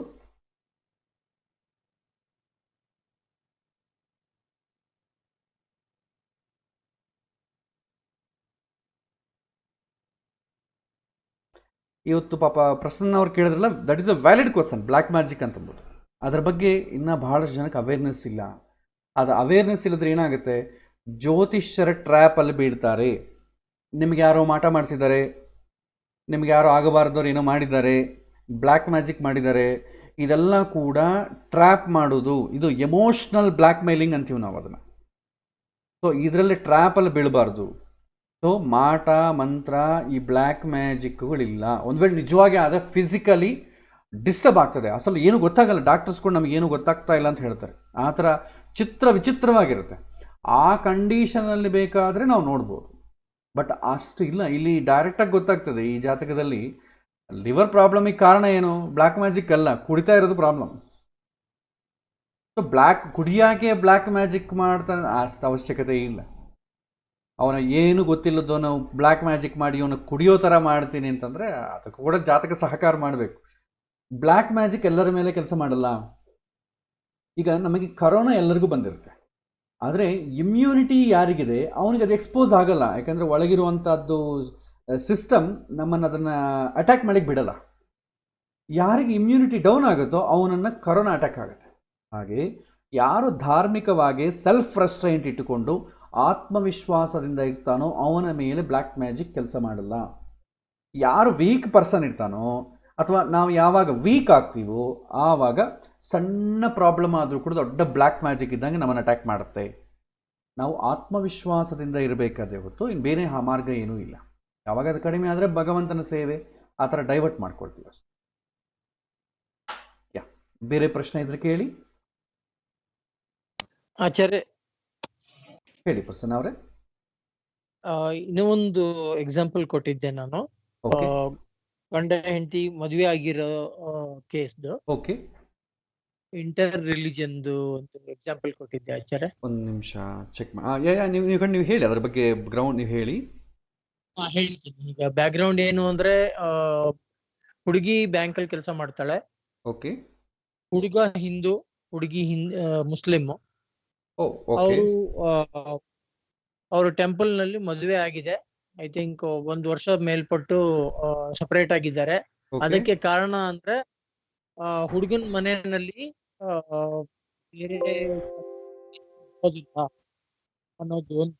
ಆಮೇಲೆ ಫ್ಯಾಮಿಲಿ ಡಿಪೆಂಡೆನ್ಸೀಸ್, ಹುಡುಗಿಗೆ ತಂಗಿಯಂದ್ರು, ತಮ್ಮಂದ್ರು, ಅಮ್ಮ, ಅಜ್ಜಿ ಮನೇಲಿ ಇದಾರೆ. ಸೊ ಇವ್ರಿಗೆ ಸ್ವಲ್ಪ ರೆಸ್ಪಾನ್ಸಿಬಿಲಿಟಿ ಜಾಸ್ತಿ ಹುಡುಗಿಗೆ. ಅವ್ರು ಕೇಳ್ತಾರ ಪ್ರಶ್ನೆ ಏನು ಅಂದ್ರೆ, ಐ ಮೀನ್ ಹೀಗೆ ಈಗಿರೋ ಈ ಪರಿಸ್ಥಿತಿನಲ್ಲಿ, because of the dependencies, family responsibilities on one hand, and second thing is ಹುಡುಗನ ಮನೆಯಲ್ಲಿ ಅಂತರ್ಜಾತಿ ಒಪ್ಪೋದಿಲ್ಲ ನಾವು ಹಾಗೆ ಅನ್ನೋದ್ರಿಂದ ಇವರು ಮದ್ವೆ ಆಗಿ ಸಪರೇಟ್ ಆಗಿ ಇದ್ದಾರೆ ಇಬ್ರು. ಮತ್ತೆ ಏನಾದ್ರೂ ಒಂದು ಟೈಮ್ ಕೂಡ್ ಬರುತ್ತಾ ನಮ್ಗೆ ವಾಪಸ್ ಜೊತೆಲಿ ಇರೋದಕ್ಕೆ ಅಂತ ಪ್ರಶ್ನೆ.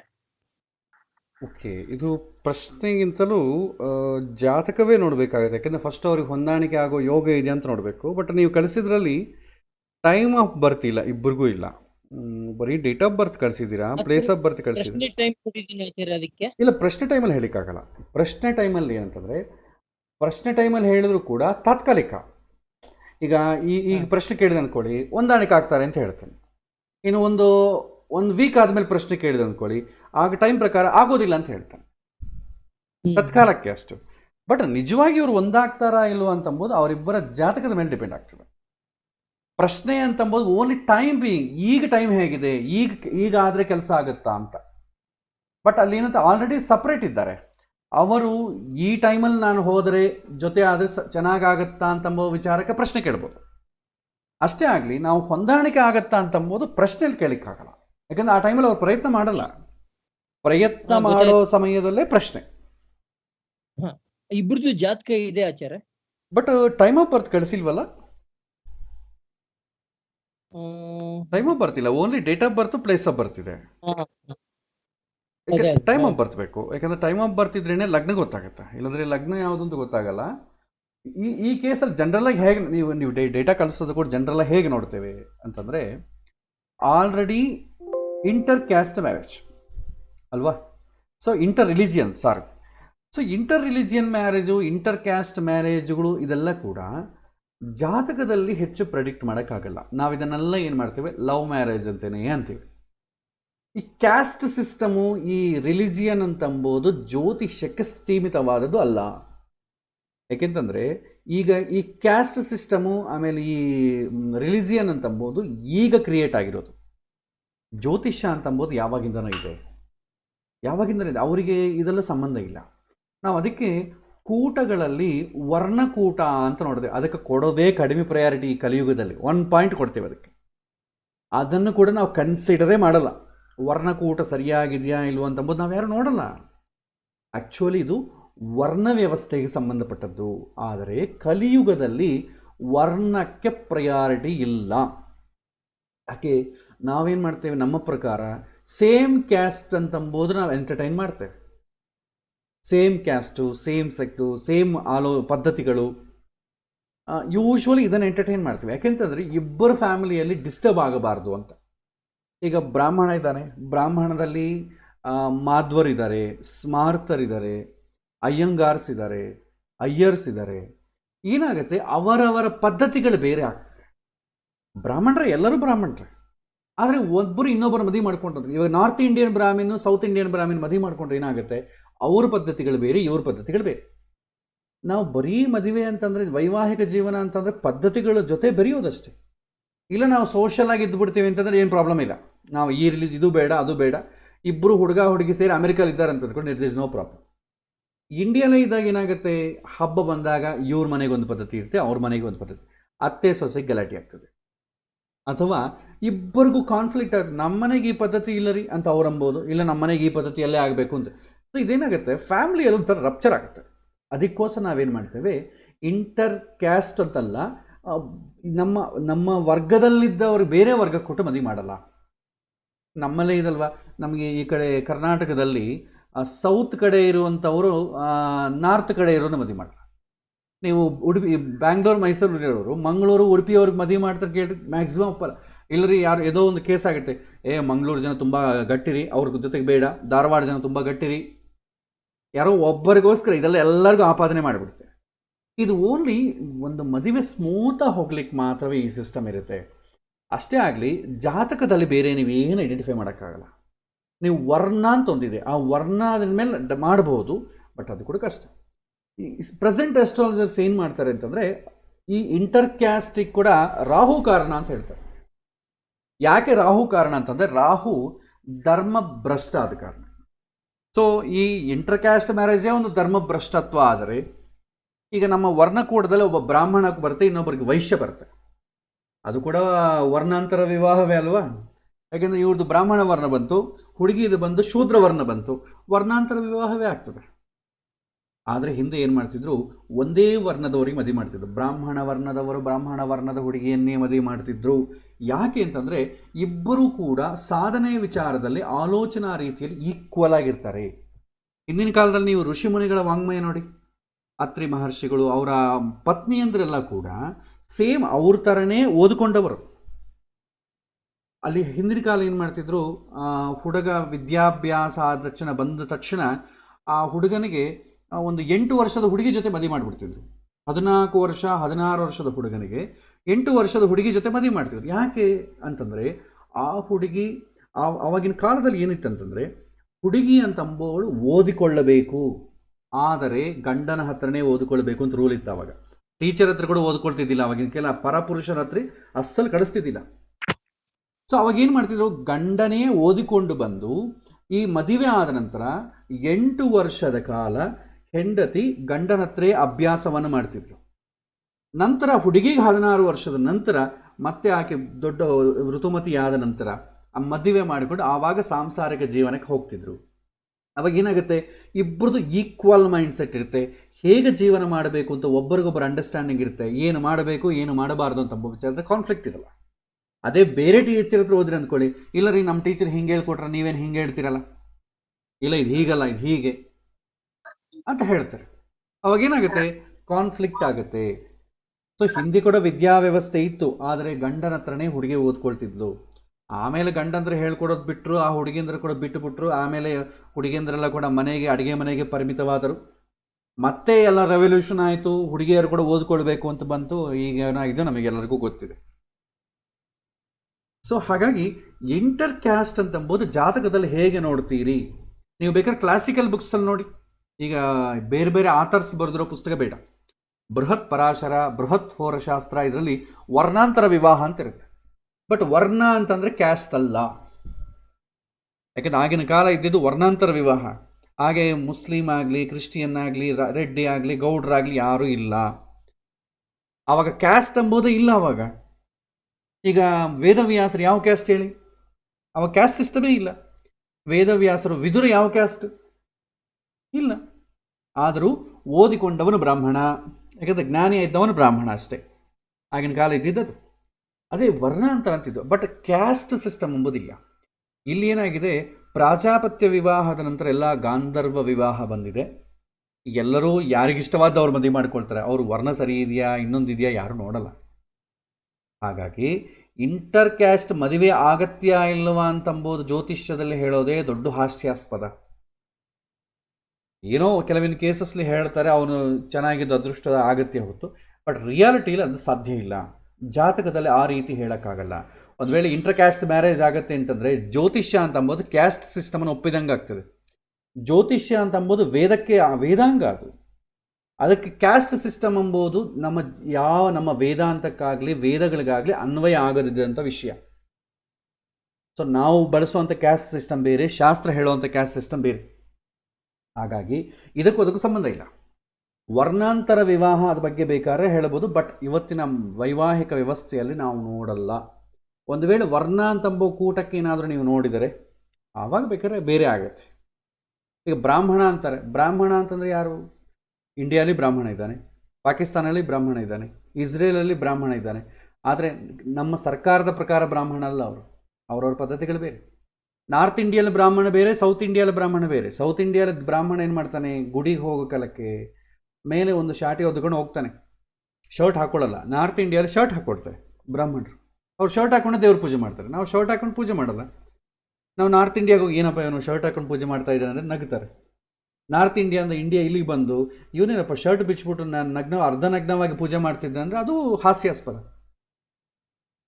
ಹಾಗಾಗಿ ಇಂಟರ್ ಕ್ಯಾಸ್ಟ್ ಮ್ಯಾರೇಜ್ ಅಂತಂಬೋದು problem. But second question, in case ನಮ್ಮ ಸಮಾಜದ ಪ್ರಕಾರ ಇಂಟರ್ ಕ್ಯಾಸ್ಟ್ ಮ್ಯಾರೇಜ್ ಇದ್ದರೂ ಕೂಡ ಅದಕ್ಕೆ ಜ್ಯೋತಿಷ್ಯದಲ್ಲಿ ಏನು ಸೊಲ್ಯೂಷನ್ ಇಲ್ಲ. ಒಂದು ಕೇಸ್ ಅವರಿಬ್ಬರ ಜಾತಕದಲ್ಲಿ ಗ್ರಹ ಮೈತ್ರಿ ಚೆನ್ನಾಗಿದ್ದು ಒಬ್ಬರನ್ನೊಬ್ಬರ ಒಪ್ಪಿಕೊಂಡ್ರೆ ಆವ ಮಾಡ್ಕೋಬೋದು. But purely this is A love marriage. Inter caste marriage ಅಂತ ಅನ್ನೋದಕ್ಕಿಂತಲೂ ಲವ್ ಮ್ಯಾರೇಜ್ ಅಂತೀವಿ ನಾವು. ಯಾಕೆಂದರೆ arranged marriage, inter caste marriage ಅಂದರೆ ಅವ ಬೇರೆ. ಅಂದರೆ ತಂದೆ ತಾಯಿಗಳೇ ನೀವು ಒಬ್ಬ ಮುಸ್ಲಿಂ ಹುಡುಗಿಯನ್ನು ತಗೊಂಡು ಆಕ್ಸೆಪ್ಟ್ ಮಾಡಿದ್ರೆ ಅದನ್ನು ಇಂಟರ್ ಕ್ಯಾಸ್ಟ್ ಮ್ಯಾರೇಜ್ ಅಂತೀವಿ. ಬಟ್ ಹುಡುಗ ಹುಡುಗಿನೇ ಒಬ್ಬರನ್ನೊಬ್ರು ಇಷ್ಟಪಟ್ಟು ಮಾಡೋದನ್ನು it's purely love marriage. Love ಮ್ಯಾರೇಜಿಗೆ ಜಾತಕ ನೋಡಲ್ಲ. ಯಾಕೆಂತಂದರೆ ಇಟ್ ಆಲ್ರೆಡಿ ಫಿಕ್ಸ್ಡ್. ಹೇಗೆ ಇದ್ದರೂ ಕೂಡ ಎಷ್ಟೇ ಕಷ್ಟ ಬಂದರೂ ಕೂಡ ನಾವಿಬ್ಬರು ಜೊತೆಯಾಗಿರ್ತೇವೆ ಅಂತಂಬ ಪ್ರಮಾಣವೇ ಒಂದು ಅವರು ಮಾಡುವಂಥ ಲವ್. ಅದು ಮಾಡಿದ ಮೇಲೆ ಮತ್ತೆ ಬ್ಯಾಕ್ ಹೋಗ್ತಾ ಇದೆ ಅಂತಂದ್ರೆ ಅವ್ರ ಲವ್ ಅಲ್ಲಿ ನಿಜಾಯಿತಿ ಇಲ್ಲ, ಅಷ್ಟು ಪ್ರಾಮಾಣಿಕತೆ ಇಲ್ಲ. ಪ್ರಾಮಾಣಿಕತೆ ಇಲ್ಲದಾಗ ಯಾವುದಾದ್ರೂ ಫೇಲ್ ಆಗ್ತದೆ. ಯಾಕಂದ್ರೆ ಅವರು ವಿವಾಹ ಮಾಡಿಕೊಳ್ಳಬೇಕು ಅಂತ ನೋಡಿದ್ದೇ ಬೇರೆ, ನಡೀತಾ ಇರೋದು ಬೇರೆ. ಯಾಕಂದ್ರೆ ಮದುವೆ ಮುಂಚೆನೇ ಇದೆಲ್ಲ ಮಾತಾಡಿಕೊಳ್ಬೇಕು ಏನೇನಾಗತ್ತೆ ಅಂತ ಅಂಬೋದು. ಆವಾಗ ಬರೀ ಕಾಮದಿಂದ ವರ್ತನೆ ಮಾಡಿದರೆ ಹೇಗೆ? ಕಾಮಕ್ಕೆ ಕಣ್ಣಿಲ್ಲ, ಕಿವಿ ಕೂಡ ಇಲ್ಲ ಅಂತ ಹೇಳ್ತಾರೆ ಇವತ್ತಿನ ದಿನ. ಹಾಗಾಗಿ ಅವರು ಮಾಡಿದ ಮಿಸ್ಟೇಕ್ ಅದು. ಯಾಕಂದ್ರೆ ದೊಡ್ಡವರು ನನ್ನ ಮಗಳಿಗೆ ಈ ಹುಡುಗ ಯೋಗ್ಯನ ಅಲ್ಲವ ಅಂತ ಹೇಳ್ತಾರೆ. ಬಟ್ ಲವ್ ಮ್ಯಾರೇಜಲ್ಲಿ ಯಾರು ಹೇಳಬೇಕು? ಯಾಕಂದ್ರೆ ಯಾರು ಹೇಳಿದ್ರು ಅವ್ರು ಕೇಳಲ್ಲ, ಅವ್ರಿಗೆ ಕಾಣಿಸಲ್ಲ. ಸೊ ಹಾಗಾಗಿ ಇದನ್ನು ಜಾತಕದಲ್ಲಿ ನೋಡೋದೇನಿಲ್ಲ, ಸಾಮಾನ್ಯವಾಗಿ ಎಲ್ಲರಿಗೂ ವೈವಾಹಿಕ ಜೀವನದಲ್ಲಿ ಹೇಗೆ ನೋಡ್ತೀರೋ ಅದೇ ರೀತಿನೇ ನೋಡಬೇಕು. ಬಟ್ ಲವ್ ಮ್ಯಾರೇಜ್ ಆದ ಕಾರಣ ಆ ಆಪ್ಷನ್ ಇಲ್ಲ. ಇದು ಇವ್ರ ಪ್ರಶ್ನೆ, ನಾವಿಬ್ಬರು ಹೊಂದಾಣಿಕೆ ಆಗ್ತೀವಾ ಇಲ್ಲ ಅಂತಂಬೋದು. ಪ್ರೀತಿ ಅಂತಂಬೋದು ಪ್ರಾಮಾಣಿಕತೆ ಇದ್ದರೆ ಆಗ್ತಾರೆ, ಇಲ್ಲದ್ರೆ ಆಗಲ್ಲ. ಅದಕ್ಕೆ ಜ್ಯೋತಿಷಕ್ಕೆ ಸಂಬಂಧವೇ ಇಲ್ಲ. ಇದು ಔಟ್ ಆಫ್ ಸಿಲೆಬಸ್. ಇದಕ್ಕೂ ಕೂಡ ಏನು ಮಾಡ್ತೇವೆ, ಜನರಲ್ ಆಗಿ ಮದುವೆ ಆಗುತ್ತಾ ಇಲ್ಲ, ಆ ಸಮಯಕ್ಕೆ ಅವ್ರಿಗೆ ಗುರುಬಲ ಇದೆಯಾ, ಒಳ್ಳೆ ದಶೆ ನಡೀತಾ ಇದೆಯಾ ಅಂತಂಬೋದು ನೋಡಿ ಇದ್ದರೆ ಮುಂದುವರಿಬೋದು ಅಂತ ಹೇಳ್ತೇವೆ, ಇಲ್ಲದ್ರೆ ಇಲ್ಲ ಅಂತ ಹೇಳ್ತೇವೆ. ಸ್ಪೆಷಲಾಗಿ ಇಂಟರ್ ಕ್ಯಾಸ್ಟ್ ಅಂತಂಬೋದಕ್ಕೆ ನೋಡೋದಕ್ಕೆ ನಮಗೇನು ಇಲ್ಲ. ನೋಡಬೇಕು ಅಂದರೂ ಕೂಡ ಎಲ್ಲರೂ ಹೇಳೋ ರೀತಿ ರಾಹುವನ್ನು ನೋಡಬೇಕು, ಅಷ್ಟು ಬಿಟ್ಟರೆ ಅದರ ಮೇಲೆ ನೀವು ಹೇಳೋಕ್ಕಾಗೋದಿಲ್ಲ ಫಸ್ಟ್ ಆಫ್ ಆಲ್. ಸೊ ಇದು ಇನ್ಕಂಪ್ಲೀಟ್ ಡೇಟಾ ಇದೆ. ಸೊ ಡೇ ಟು ಟೈಮ್ ಇಲ್ಲ. ಸೊ ಹಾಗಾಗಿ ಟೈಮ್ ಇದ್ದರೆ ನಾವು ಎಲ್ಲ ಮದುವೆಗಳನ್ನೂ ಹೇಗೆ ನೋಡ್ತೇವೆ ಇದನ್ನು ಹಾಗೆ ನೋಡ್ತೇವೆ. ಇದಕ್ಕೇನು ಸ್ಪೆಷಲ್ ಸೂತ್ರ ಅಂತೂ ಏನಿಲ್ಲ. ಆಚಾರ್ಯ, ಇದು ಚಂದ್ರ ಎಲ್ಲಿದ್ದಾನೆ ಅಂತ ಈ ಎರಡು ಜಾತಕ ಇರೋದ್ರಿಂದ ಚಂದ್ರನ್ ಪೊಸಿಷನ್ ಇಟ್ಕೊಂಡು ನೋಡ್ಬೋದಾ? ಜಾಸ್ತಿ ಹೇಳಲಿಕ್ಕಾಗಲ್ಲ, ಲಗ್ನ ಬೇಕಲ್ವಾ. ನಾವು ಚಂದ್ರನ ಬೇಸ್ ಮಾಡು ನೋಡ್ಬೋದು, ಬಟ್ ಲಗ್ನ ಇದ್ದರೆ ಏನಾಗುತ್ತೆ ಅಂತಂದ್ರೆ ನಿಮಗೆ ಎಕ್ಸಾಕ್ಟಾಗಿ ಬರುತ್ತೆ. ಲಗ್ನದಿಂದ ಸಪ್ತಮಾಧಿಪತಿ ಹೇಗಿದ್ದಾನೆ ಅಂತಂಬೋದು ಅವನ ಜೀವನ ಮೇಲೆ ಆಧಾರಪಟ್ಟಿರ್ತದೆ. ಚಂದ್ರನಿಂದ ಸಪ್ತಮಾಧಿಪತಿ ಅಷ್ಟು ಹೇಳಲಿಕ್ಕಾಗಲ್ಲ, ಅವ್ರ ಮಾನಸಿಕ ಆಲೋಚನಾ ರೀತಿ ಹೇಗಿರುತ್ತೆ ಅಂತ ಹೇಳ್ಬೋದು. ಬಟ್ ಆಲ್ರೆಡಿ ಆಲೋಚನೆ ರೀತಿ ಸರಿ ಇಲ್ಲ ಅಂತಲೇ ಅಲ್ಲ ಅವ್ರು ಇಂಟರ್ ಕ್ಯಾಸ್ಟ್ ಮಾಡೋದಂದ್ರೆ ಇನ್ನೂ ಸರಿ ಇಲ್ಲ ಅಂತಲೇ ಅಲ್ವಾ. ಮತ್ತೆ ಅದನ್ನು ಸ್ಪೆಷಲಾಗಿ ಪ್ರೂವ್ ಮಾಡೋದೇನು ಬೇಡ. ಸರಿ. ಸೊ ಸಾಧ್ಯವಾದಷ್ಟು ಟೈಮ್ ಆಫ್ ಬರ್ತ್ ಟ್ರೈ ಮಾಡಿ. ಅವನ್ನ ತಿಳ್ಕೊಂಡ್ರು ಕೂಡ ಇದನ್ನು ಜನರಲ್ಲಾಗಿ ನೋಡ್ತೇವೆ. ಅವ್ರನ್ನ ಗೈಡ್ ಮಾಡೋ ರೀತಿ ಬೇರೆ ಇರುತ್ತೆ. ಜನರಲ್ಲಾಗಿ ಮಾಮೂಲು ಮದುವೆ ಗೈಡ್ ಮಾಡೋದು ಬೇರೆ, ಇಂಟರ್ ಕ್ಯಾಸ್ಟ್ ಅವರಿಗೆ ಗೈಡ್ ಮಾಡೋದು ಬೇರೆ. ಫಸ್ಟು ಇಂಟರ್ ಕ್ಯಾಸ್ಟ್ ಪ್ರಾರಂಭದಲ್ಲಿ ಎಂಟರ್ಟೈನ್ ಮಾಡಲ್ಲ, ಮದುವೆ ಆಗೋಗಿದೆ ಆದ ಕಾರಣ ಇನ್ನೇನು ಮಾಡೋಕ್ಕಾಗಲ್ಲ. ಈಗ ಮದುವೆ ಆದಮೇಲೆ ಏನಾಗುತ್ತೆ ರೀ, ಆ ಹುಡುಗಿನ ಕರ್ಕೊಂಬರ್ತೇವೆ, ಅವ್ರ ಮನೆ ಹೆಸರು ಚೇಂಜ್ ಆಗುತ್ತೆ, ಅವ್ರ ಮನೆಗಿರುವಂಥ ಒರಿಜಿನಲ್ ಹೆಸರು ಚೇಂಜ್ ಆಗುತ್ತೆ, ಆಮೇಲೆ ಗೋತ್ರ ಚೇಂಜ್ ಆಗುತ್ತೆ.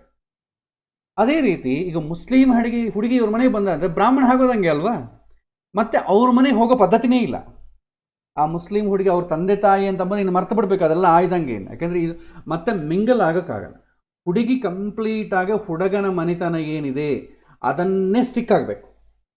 ಇಲ್ಲ ನಾನು ತವ್ರ ಮನೆ ನಾನು ಹೋಗಬೇಕಾಗತ್ತೆ, ಅವರು ಹೆತ್ತು ಬೆಳೆಸಿದ್ರೆ ಮತ್ತು ಅವ್ರ ಎಗೇನೆಸ್ಟ್ ಮದುವೆ ಯಾಕೆ ಮಾಡ್ಕೊಳ್ಬೇಕು, ಇದು ಪ್ರಾಬ್ಲಮ್ ಬರುತ್ತೆ. ಸೊ ಶಾಸ್ತ್ರ ಪ್ರಕಾರ ಹೋದರೂ ಕೂಡ ಹುಡುಗಿ ಎಲ್ಲ ಬದಲಾಗ್ಬಿಡುತ್ತೆ. ಆ ಹುಡುಗಿ ಹಿಂದೂ ಹುಡುಗಿ ಆಗೋಗ್ಬಿಡ್ತಾಳೆ. ಆ ಹುಡುಗ ಯಾವ ಕ್ಯಾಸ್ಟ್ ಇದೆ ಆ ಕ್ಯಾಸ್ಟ್ ಆಗೋಗುತ್ತೆ, ಮೈಗ್ರೇಟ್ ಆಗಿಬಿಡ್ತಾಳೆ, ಗೋತ್ರ ಕೂಡ ಬಂದ್ಬಿಡ್ತದೆ ಆಕೆಗೆ. ಎಲ್ಲ ಬಂದ್ಬಿಟ್ಟ ಮೇಲೆ ಇನ್ನು ಆ ಹುಡುಗಿ ಈ ಕಡೆನೇ ಇರಬೇಕಾಗ್ತದೆ. ಇನ್ನು ನಾವು ರಂಜಾನಿಗೆ ನಮ್ಮ ಮನೆ ಕರೀತಾ ಇದ್ದಾರೆ ಅಂತಂದರೆ ಈ ಹುಡುಗನ ಭ್ರಷ್ಟತ್ವ ಮಾಡೋದು ಬೇಡ. ಭ್ರಷ್ಟತ್ವ ಅಂತಲ್ಲ, ಅಲ್ಲಿ ಹೋದ್ರೂ ಈ ಹುಡುಗ ಏನು ಮಾಡ್ತಾನೆ, ಇದೆಲ್ಲ ಕೂಡ ಕಾಂಟ್ರವರ್ಸ್ ಆಗ್ತದೆ. ಹುಡುಗಿ ಕಂಪ್ಲೀಟಾಗಿ ಹುಡುಗನ ಮನೆಗೆ ಸರೆಂಡರ್ ಆಗಿಬಿಟ್ಲಂದ್ರೆ ದರ್ ಇಸ್ ನೋ ಪ್ರಾಬ್ಲಮ್. ಈಗ ಪ್ರಾಬ್ಲಮ್ ಏನಾಗಿದೆ, ಹುಡುಗಿ ಕೂಡ ನಮ್ಮ ಮನೆಗೆ ಅವ್ರ ಮನೆಗೆ ಇಬ್ಬರು ಒಪ್ಪಬೇಕು ಅಂತ ಅಂಬೋದು. ಸೊ ಇದು ದೊಡ್ಡ ಮೂರ್ಖತ್ವ ಇದು. ಪಾಕಿಸ್ತಾನಲ್ಲಿ ಇಂಡಿಯಾದ ಒಬ್ಬ ಹುಡುಗಿ ಇಷ್ಟಪಟ್ಟು ನೀವಿಬ್ಬರು ನಮ್ಮಿಬ್ಬರಿಗೋಸ್ಕರ ಈ ಎರಡು ದೇಶಗಳು ಒಂದಾಗ್ರಿ ಅಂದ್ರೆ ಹೆಂಗಿರದೆ, ಅದರಷ್ಟು ಮೂರ್ಖತ್ವ ಇನ್ನೊಂದಿಲ್ಲ. ಯಾಕೆಂದರೆ ಹಳೆಯದೆಲ್ಲ ಮರೆತು ಬಿಟ್ಟು ಇವರಿಬ್ಬರು ಒಂದಾಗ್ಬಿಡ್ತಾರೆ. ಸೊ ಇದು ಜ್ಯೋತಿಷ್ಯದಲ್ಲಿ ಕ್ವಾಲಿಫೈ ಆಗ್ಲದಂಥ ಕ್ವಶನ್. ಸೊ ಹಾಗೆ ಏನು ಮಾಡ್ತೀವಿ, ಇದನ್ನು ಇಲ್ಲಮ್ಮ ನೀವು ಇಷ್ಟಪಟ್ಟಿದ್ರೆ ಅದಕ್ಕೆ ನಿಮ್ಮ ಜೀವನ ನೀವು ಮಾಡ್ಕೋಬೇಕು, ಆ ಕಡೆ ಈ ಕಡೆ ಆಲೋಚನೆ ಮಾಡಬೇಡ್ರಿ ಅಂತ ಜನರಲ್ ಗೈಡೆನ್ಸ್ ಕೊಟ್ಬಿಡೋದು ಅಷ್ಟೆ. ಇಲ್ಲ ಬೇಕೇ ಬೇಕು ಅಂತಂದರೆ ಇದು ಆಗ್ಲಾರ್ದ ಕೆಲಸ. ಇಂಡಿಯಾ ಪಾಕಿಸ್ತಾನ ಇಬ್ಬರು ಕಲಿಯಲ್ಲ, ಅದಕ್ಕೆ ತುಂಬ ಗ್ರೌಂಡ್ಸ್ ಕಷ್ಟ. ಒಂದು ವೇಳೆ ಈ ಕಡೆ ಅಪ್ಪ ಅಮ್ಮ ಆ ಕಡೆ ಅಪ್ಪ ಅಮ್ಮ ಕಲ್ತರೂ ಕೂಡ ಅವರ ರಿಲಿಜಿಯನ್ ಕಡಿಯಲ್ಲ, ಇಬ್ಬರು ಕಲಿಯಲ್ಲ. ಇದು ಬಂದು ತುಂಬ ಕಾಂಟ್ರವರ್ಸಿ ಆಗಿಬಿಡುತ್ತೆ. So general advice, general guidance is enough for this ಸಾರಸ್ಕೋ. ಸರಿ. ಬೇರೆ ಏನಾದರೂ ಪ್ರಶ್ನೆ ಇದ್ರೆ ಕೇಳ್ಬೋದು. ಗುರುಗಳೇ, ಅದೇ ಪ್ರಕಾರ ನಾರ್ಮಲಿ ಕೆಲವರು ನಮ್ಗೆ ಟೈಮ್ ಆಫ್ ಬರ್ತ್ ಕರೆಕ್ಟ್ ಆಗಿ ಗೊತ್ತಿಲ್ಲ, ಓನ್ಲಿ ಡೇಟ್ ಆಫ್ ಬರ್ತ್ ಇದೆ, ಅದ್ ಇಟ್ಕೊಂಡು ಏನಾರ ಹೇಳಕ್ ಆಗುತ್ತಾ ಅಂತ ಕೇಳಿದಾಗ ನಾವು ಟೈಮ್ ಆಫ್ ಬರ್ತ್ ಇಲ್ದೇನೆ ಹೆಂಗೆ ಪ್ರೊಸೀಡ್ ಆಗೋದು ಫರ್ದರ್? ಪ್ರಶ್ನೆ ಹೇಳಬೇಕಷ್ಟೇ. ಅವ್ರದ್ದು ಎರಡು ಪದ್ಧತಿ ಇದೆ. ಕೇವಲ ಮನಸ್ಸಮಾಧಾನಕ್ಕೋಸ್ಕರವೇ ಆದರೆ ಅವರ ನಾಮನಕ್ಷತ್ರವನ್ನು ಡಿಕೋಡ್ ಮಾಡಿ ಯಾವ ನಕ್ಷತ್ರ ಆಗತ್ತೆ, ಯಾವ ರಾಶಿ ಆಗತ್ತೆ, ಅವ್ರಿಗೆ ಗುರುಬಲ ಇದೆಯಾ ಇಲ್ವಾ ಅಂತ ನೋಡಿ ಹೇಳ್ಬಿಡೋದು. ಎರಡನೇ ಪದ್ಧತಿ, ಆ ಸಮಯದಲ್ಲಿ ಅವ್ರಿಗೆ ಪ್ರಶ್ನೆ ಕೇಳಿದಾಗ ಆ ಸಮಯದಲ್ಲಿ ಗ್ರಹಸ್ಥಿತಿ ಹೇಗಿದೆ ಅದನ್ನೇ ಅವರ ಚಕ್ರ ಅಂತ ಅಂದ್ಕೊಂಡು ಪ್ರೆಡಿಕ್ಟ್ ಮಾಡೋದು ಎರಡನೇ ಪದ್ಧತಿ. ಆದರೆ ಲಿಮಿಟೇಷನ್ ಏನಂತಂದ್ರೆ ತುಂಬಾ ಡೀಪಾಗಿ ಹೇಳಲಿಕ್ಕಾಗಲ್ಲ. ಅವರ ಪ್ರಶ್ನೆ ಏನು ಕೇಳಿದರೆ ಅಷ್ಟೇ ಹೇಳ್ಬೋದು, ತುಂಬಾ ಡೀಪಾಗಿ ಹೇಳಲಿಕ್ಕಾಗಲ್ಲ. ಈಗ ಪ್ರಸನ್ನ ಅವರು ಕೇಳಿದ ಪ್ರಶ್ನೆಯಲ್ಲಿ ಮುಂದುವರಿಯುತ್ತಾ ಇಲ್ಲವಾ ಅಂತಂಬುದು ಹೇಳ್ಬೋದು ಪ್ರಶ್ನೆಯಲ್ಲಿ, ಆದರೆ ಅವರಿಬ್ಬರು ಒಟ್ಟಿಗೆ ಇರ್ತಾರಂತ ಹೇಳಲಿಕ್ಕೆ ಆಗೋದಿಲ್ಲ. ಅದಕ್ಕೆ ಜಾತಕನೇ ಬೇಕಾಗ್ತದೆ. ಸೊ ನಾಮನಕ್ಷತ್ರ ಆಗಲಿ ಅಥವಾ ಟೈಮ್ ಇಲ್ಲದೆ ಇದ್ರೆ, ಅಥವಾ ಕೆಲವಿಂದ ನನಗೆ ಜಾತಕ ಇರಲ್ಲ, ಡೇಟ್ ಇಲ್ಲ, ಏನೂ ಗೊತ್ತಿಲ್ಲ, ಅಂತಹ ಸಮಯದಲ್ಲಿ ಪ್ರಶ್ನೆಯನ್ನು ಹಾಕ್ತೇವೆ. ಆ ಪ್ರಶ್ನೆಯನ್ನು ಹಾಕಿ ಆ ಪ್ರಶ್ನೆಯಲ್ಲಿ ಕೂಡ ತುಂಬ ಡೀಪಾಗಿ ಹೇಳಲಿಕ್ಕಾಗಲ್ಲ. ಆ ತತ್ಕಾಲಕ್ಕೆ ಏನಾಗಿದೆ ಅದು ಹೇಳ್ಬೋದು ಅಷ್ಟೆ. ಡೀಪಾಗಿ ಹೇಳಲಿಕ್ಕಾಗಲ್ಲ, ನನ್ನ ಜೀವನ ಹೇಗಿರುತ್ತೆ ಅಂತ ಹೇಳಲಿಕ್ಕಾಗಲ್ಲ. ಆ ಸಮಯದಲ್ಲಿ ಅವ್ರು ಏನಾದರೂ ಕೆಲಸ ಮಾಡ್ತಾ ಇದ್ರೆ ಅದು ಆಗುತ್ತಾ ಇಲ್ವೋ ಅಂತ ಹೇಳ್ಬೋದು. ಜನರಲ್ ಗೈಡೆನ್ಸ್ ಕೊಡ್ಬೋದು.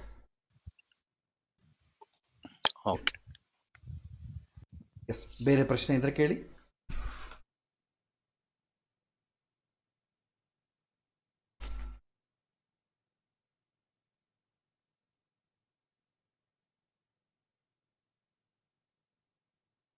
ಇದು ಸರ್ಕಾರಿ ಕೆಲಸ ಸಿಗುತ್ತಾ ಅಂತ ಒಬ್ರು ಕೇಳ್ತಾ ಇದ್ದಾರೆ. ಅವ್ರದ್ದು ಸರ್ಕಾರಿ ಕೆಲಸ ಸಿಗುತ್ತಾ ಅಂತ ಕೇಳ್ತಾ ಇದ್ದಾರೆ. ಓಕೆ. ಸೊ ಸರ್ಕಾರಿ ಕೆಲಸ ಸಿಗತ್ತಾ ಅಂತಂದ್ರೆ ಯೂಶುವಲಿ ಏನ್ ಮಾಡ್ತೇವೆ, ಸೂರ್ಯನ ನೋಡ್ತೇವೆ. ಸೂರ್ಯಗೆ ದಶಮ ಸ್ಥಾನಕ್ಕೆ ಸಂಬಂಧ ಬರಬೇಕು.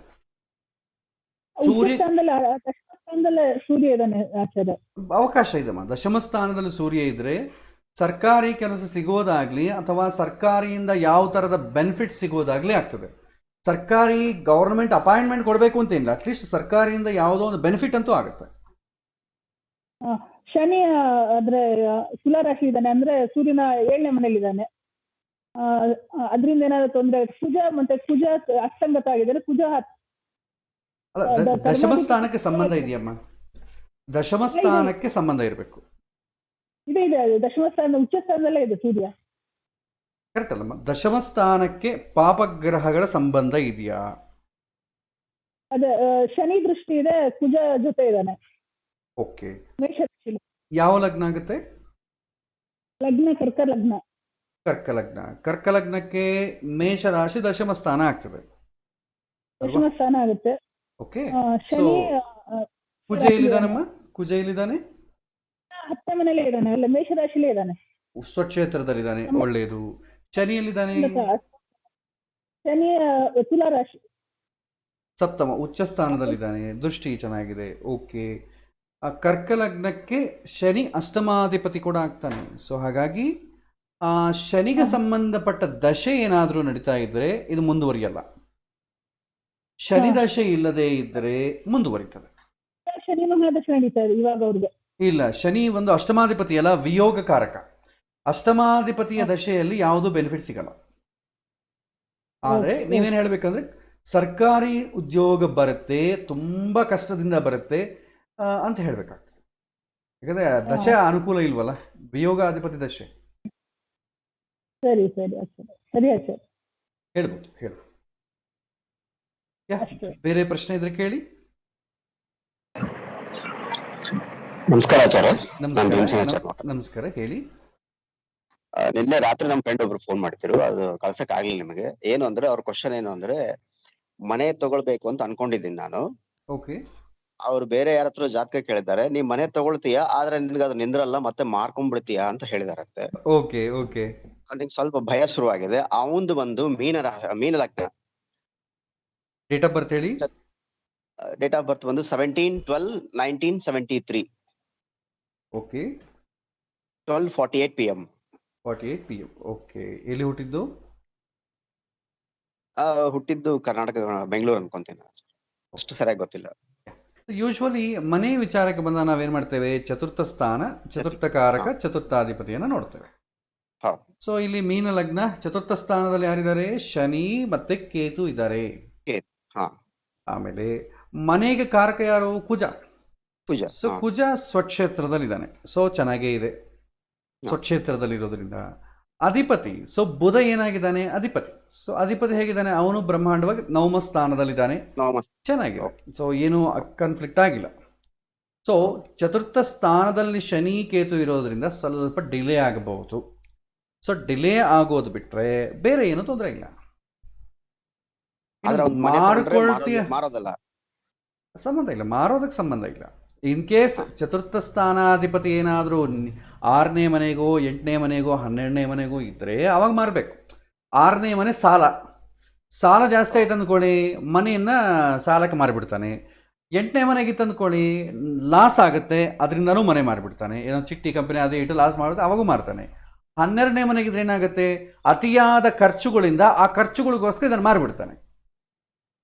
ಹಾಗಾಗಿ ಚತುರ್ಥಾಧಿಪತಿ ಎಲ್ಲಿದ್ದಾನೆ ನೋಡಿ. ಚತುರ್ಥಾಧಿಪತಿ ಏನಾದರೂ 6, 8, 12 ಮನೆಯಲ್ಲಿರೋದು ಏನಾದರೂ ಆದರೆ ಮಾರ್ಕೊಳ್ಳಿಕ್ಕೆ ಅವಕಾಶ ಇದೆ. ಆದರೆ ಇಲ್ಲಿ ಇಲ್ವಲ್ಲ, ನವಮ ಸ್ಥಾನದಲ್ಲಿದ್ದಾನೆ, ಚೆನ್ನಾಗಿದೆ. ಚತುರ್ಥಕಾರಕ, ಇನ್ನೊಂದು ಚತುರ್ಥಕಾರಕನ್ನು ಯಾಕೆ ನೋಡ್ತೇವೆ ಅಂದರೆ, ಕಟ್ಟಿದ ಮನೆಯಲ್ಲಿ ಇವನು ಪ್ರಶಾಂತವಾಗಿ ಇರ್ಲಿಕ್ಕಾಗತ್ತಾ ಅಂದರೆ, ಕುಜ ಪರ್ಫೆಕ್ಟ್ ಸ್ವಕ್ಷೇತ್ರದಲ್ಲಿರೋದ್ರಿಂದ ಆಗತ್ತೆ. ಸೊ ಇವನು ಆ ಮನೆಯಲ್ಲಿ ಪ್ರಶಾಂತವಾಗಿ ಕೂಲಾಗಿರ್ತಾನೆ. ಪ್ರಶಾಂತವಾಗಿದ್ದಾಗ ಅವನ ಮನೆ ಯಾಕೆ ಮಾಡಿಕೊಡ್ತಾನೆ. ನೆಕ್ಸ್ಟ್, ಚತುರ್ಥ ಸ್ಥಾನದಲ್ಲಿ ಶನಿಕೇತು ಇದ್ದಾರೆ. ಶನಿಕೇತು ಇರೋದ್ರಿಂದ ಅವನಿಗೆ ಬೇಕಾದ ರೀತಿಯಲ್ಲಿ ಮನೆ ಕಟ್ಕೊಳ್ಳದೆ ಇರ್ಬೋದು. ಯಾವುದು ಪಾಪ ಅವನು ಏನೋ ದೊಡ್ಡ ಅವನು ಏಮ್ಸ್ ಇರ್ಬೋದು, ಈ ಥರ ಮನೆ ಕಟ್ಟಬೇಕು ಅಂತ, ಆ ಥರ ಆಗದೇ ಇರ್ಬೋದು. ಚಿಕ್ಕ ಮನೆ ಆಗ್ಬೋದು, ಅಥವಾ ಮನೆ ಕಟ್ಟೋ ವಿಚಾರದಲ್ಲಿ ಡಿಲೇ ಆಗ್ಬೋದು. ಈ ವಿಚಾರ ಆಗುತ್ತೆ ಹೊತ್ತು ಮಾರಿಕೊಳ್ಳೋದಕ್ಕೆ ಶನಿ ಸಂಬಂಧ ಏನೂ ಇಲ್ಲ.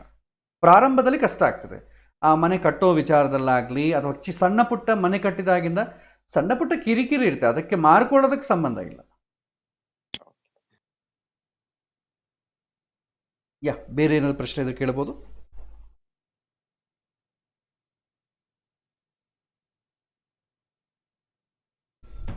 ಸೊ ಈ ವಿಚಾರದಲ್ಲಿ ಮತ್ತೇನಾದರೂ ಪ್ರಶ್ನೆ ಇದ್ರು ಕೇಳ್ಬೋದು ಎಲ್ಲರೂ. ಮನೆ ವಿಚಾರದಲ್ಲಿ ಯಾರನ್ನ ಒಬ್ರು ಕೇಳಿದ್ರು ಅಂದ್ಕೊಳ್ಳಿ, ಅದಕ್ಕೆ ಕನೆಕ್ಟೆಡ್ ಭಾಳ ಪ್ರಶ್ನೆಗಳಿರ್ತವೆ ನಿಮಗೆ, ನೀವು ನೋಡಿದಾಗ ಬಂದಿರೋದಿಲ್ಲ. ಅದನ್ನೆಲ್ಲ ಕೂಡ ಈ ಸಂದರ್ಭ ಬಂದಿದ್ದ ಕಡೆ ಕೇಳ್ಬಿಡ್ಬೋದು.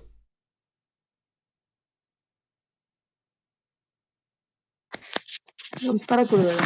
ನಮಸ್ಕಾರಮ್ಮ, ಹೇಳಿ. ಇವಾಗ ಚತುರ್ಥ ಸ್ಥಾನ 6ನೇ ಮನೆಯಲ್ಲಿ ನೀಚ ಭಂಗ ರಾಜಯೋಗ ಆಗಿದ್ರೆ ಅವ್ರದ್ದು ಪರಿಸ್ಥಿತಿ ಹೆಂಗಿರುತ್ತೆ ಅಂತ ಒಂದು ಜಾತಕ ಬಂದಿತ್ತು. ಚತುರ್ಥ ಸ್ಥಾನ ಇನ್ನೊಂದ್ಸರಿ ಹೇಳಿಮ್ಮ. ಚತುರ್ಥಾಧಿಪತಿ ಸೂರ್ಯ ವೃಷಭ ಲಗ್ನಕ್ಕೆ 6ನೇ ಮನೆಯಲ್ಲಿ ನೀಚ ಆಗಿದ್ದಾರೆ. ಬಟ್ ಶನಿ ಉಚ್ಚ ಇರೋದ್ರಿಂದ ನೀಚ ಭಂಗ ರಾಜಯೋಗ ಆಗಿದೆ. Okay okay. ಆದರೆ ನೀಚಭಂಗ ರಾಜಯೋಗ ಆದರೆ ಏನಂದ್ರೆ, ನೀವು ನವಾಂಶವನ್ನು ನೋಡಿ. ನವಾಂಶವನ್ನಲ್ಲಿ ಸೂರ್ಯ ಹೇಗಿದ್ದಾನೆ ಅಂತ ನೋಡಿ. ನವಾಂಶದಲ್ಲಿ ಕೂಡ ಸೂರ್ಯ ಉಚ್ಚ ಇದ್ದಾನೆ, ನೀಚ ಇದ್ದಾನೆ ನೋಡ್ಕೊಳ್ಳಿ. ಸೂರ್ಯ 12ನೇ ಮನೆಗೆ ಹೋಗಿದ್ದಾನೆ, ನೀಚ ಏನೂ ಆಗಿಲ್ಲ.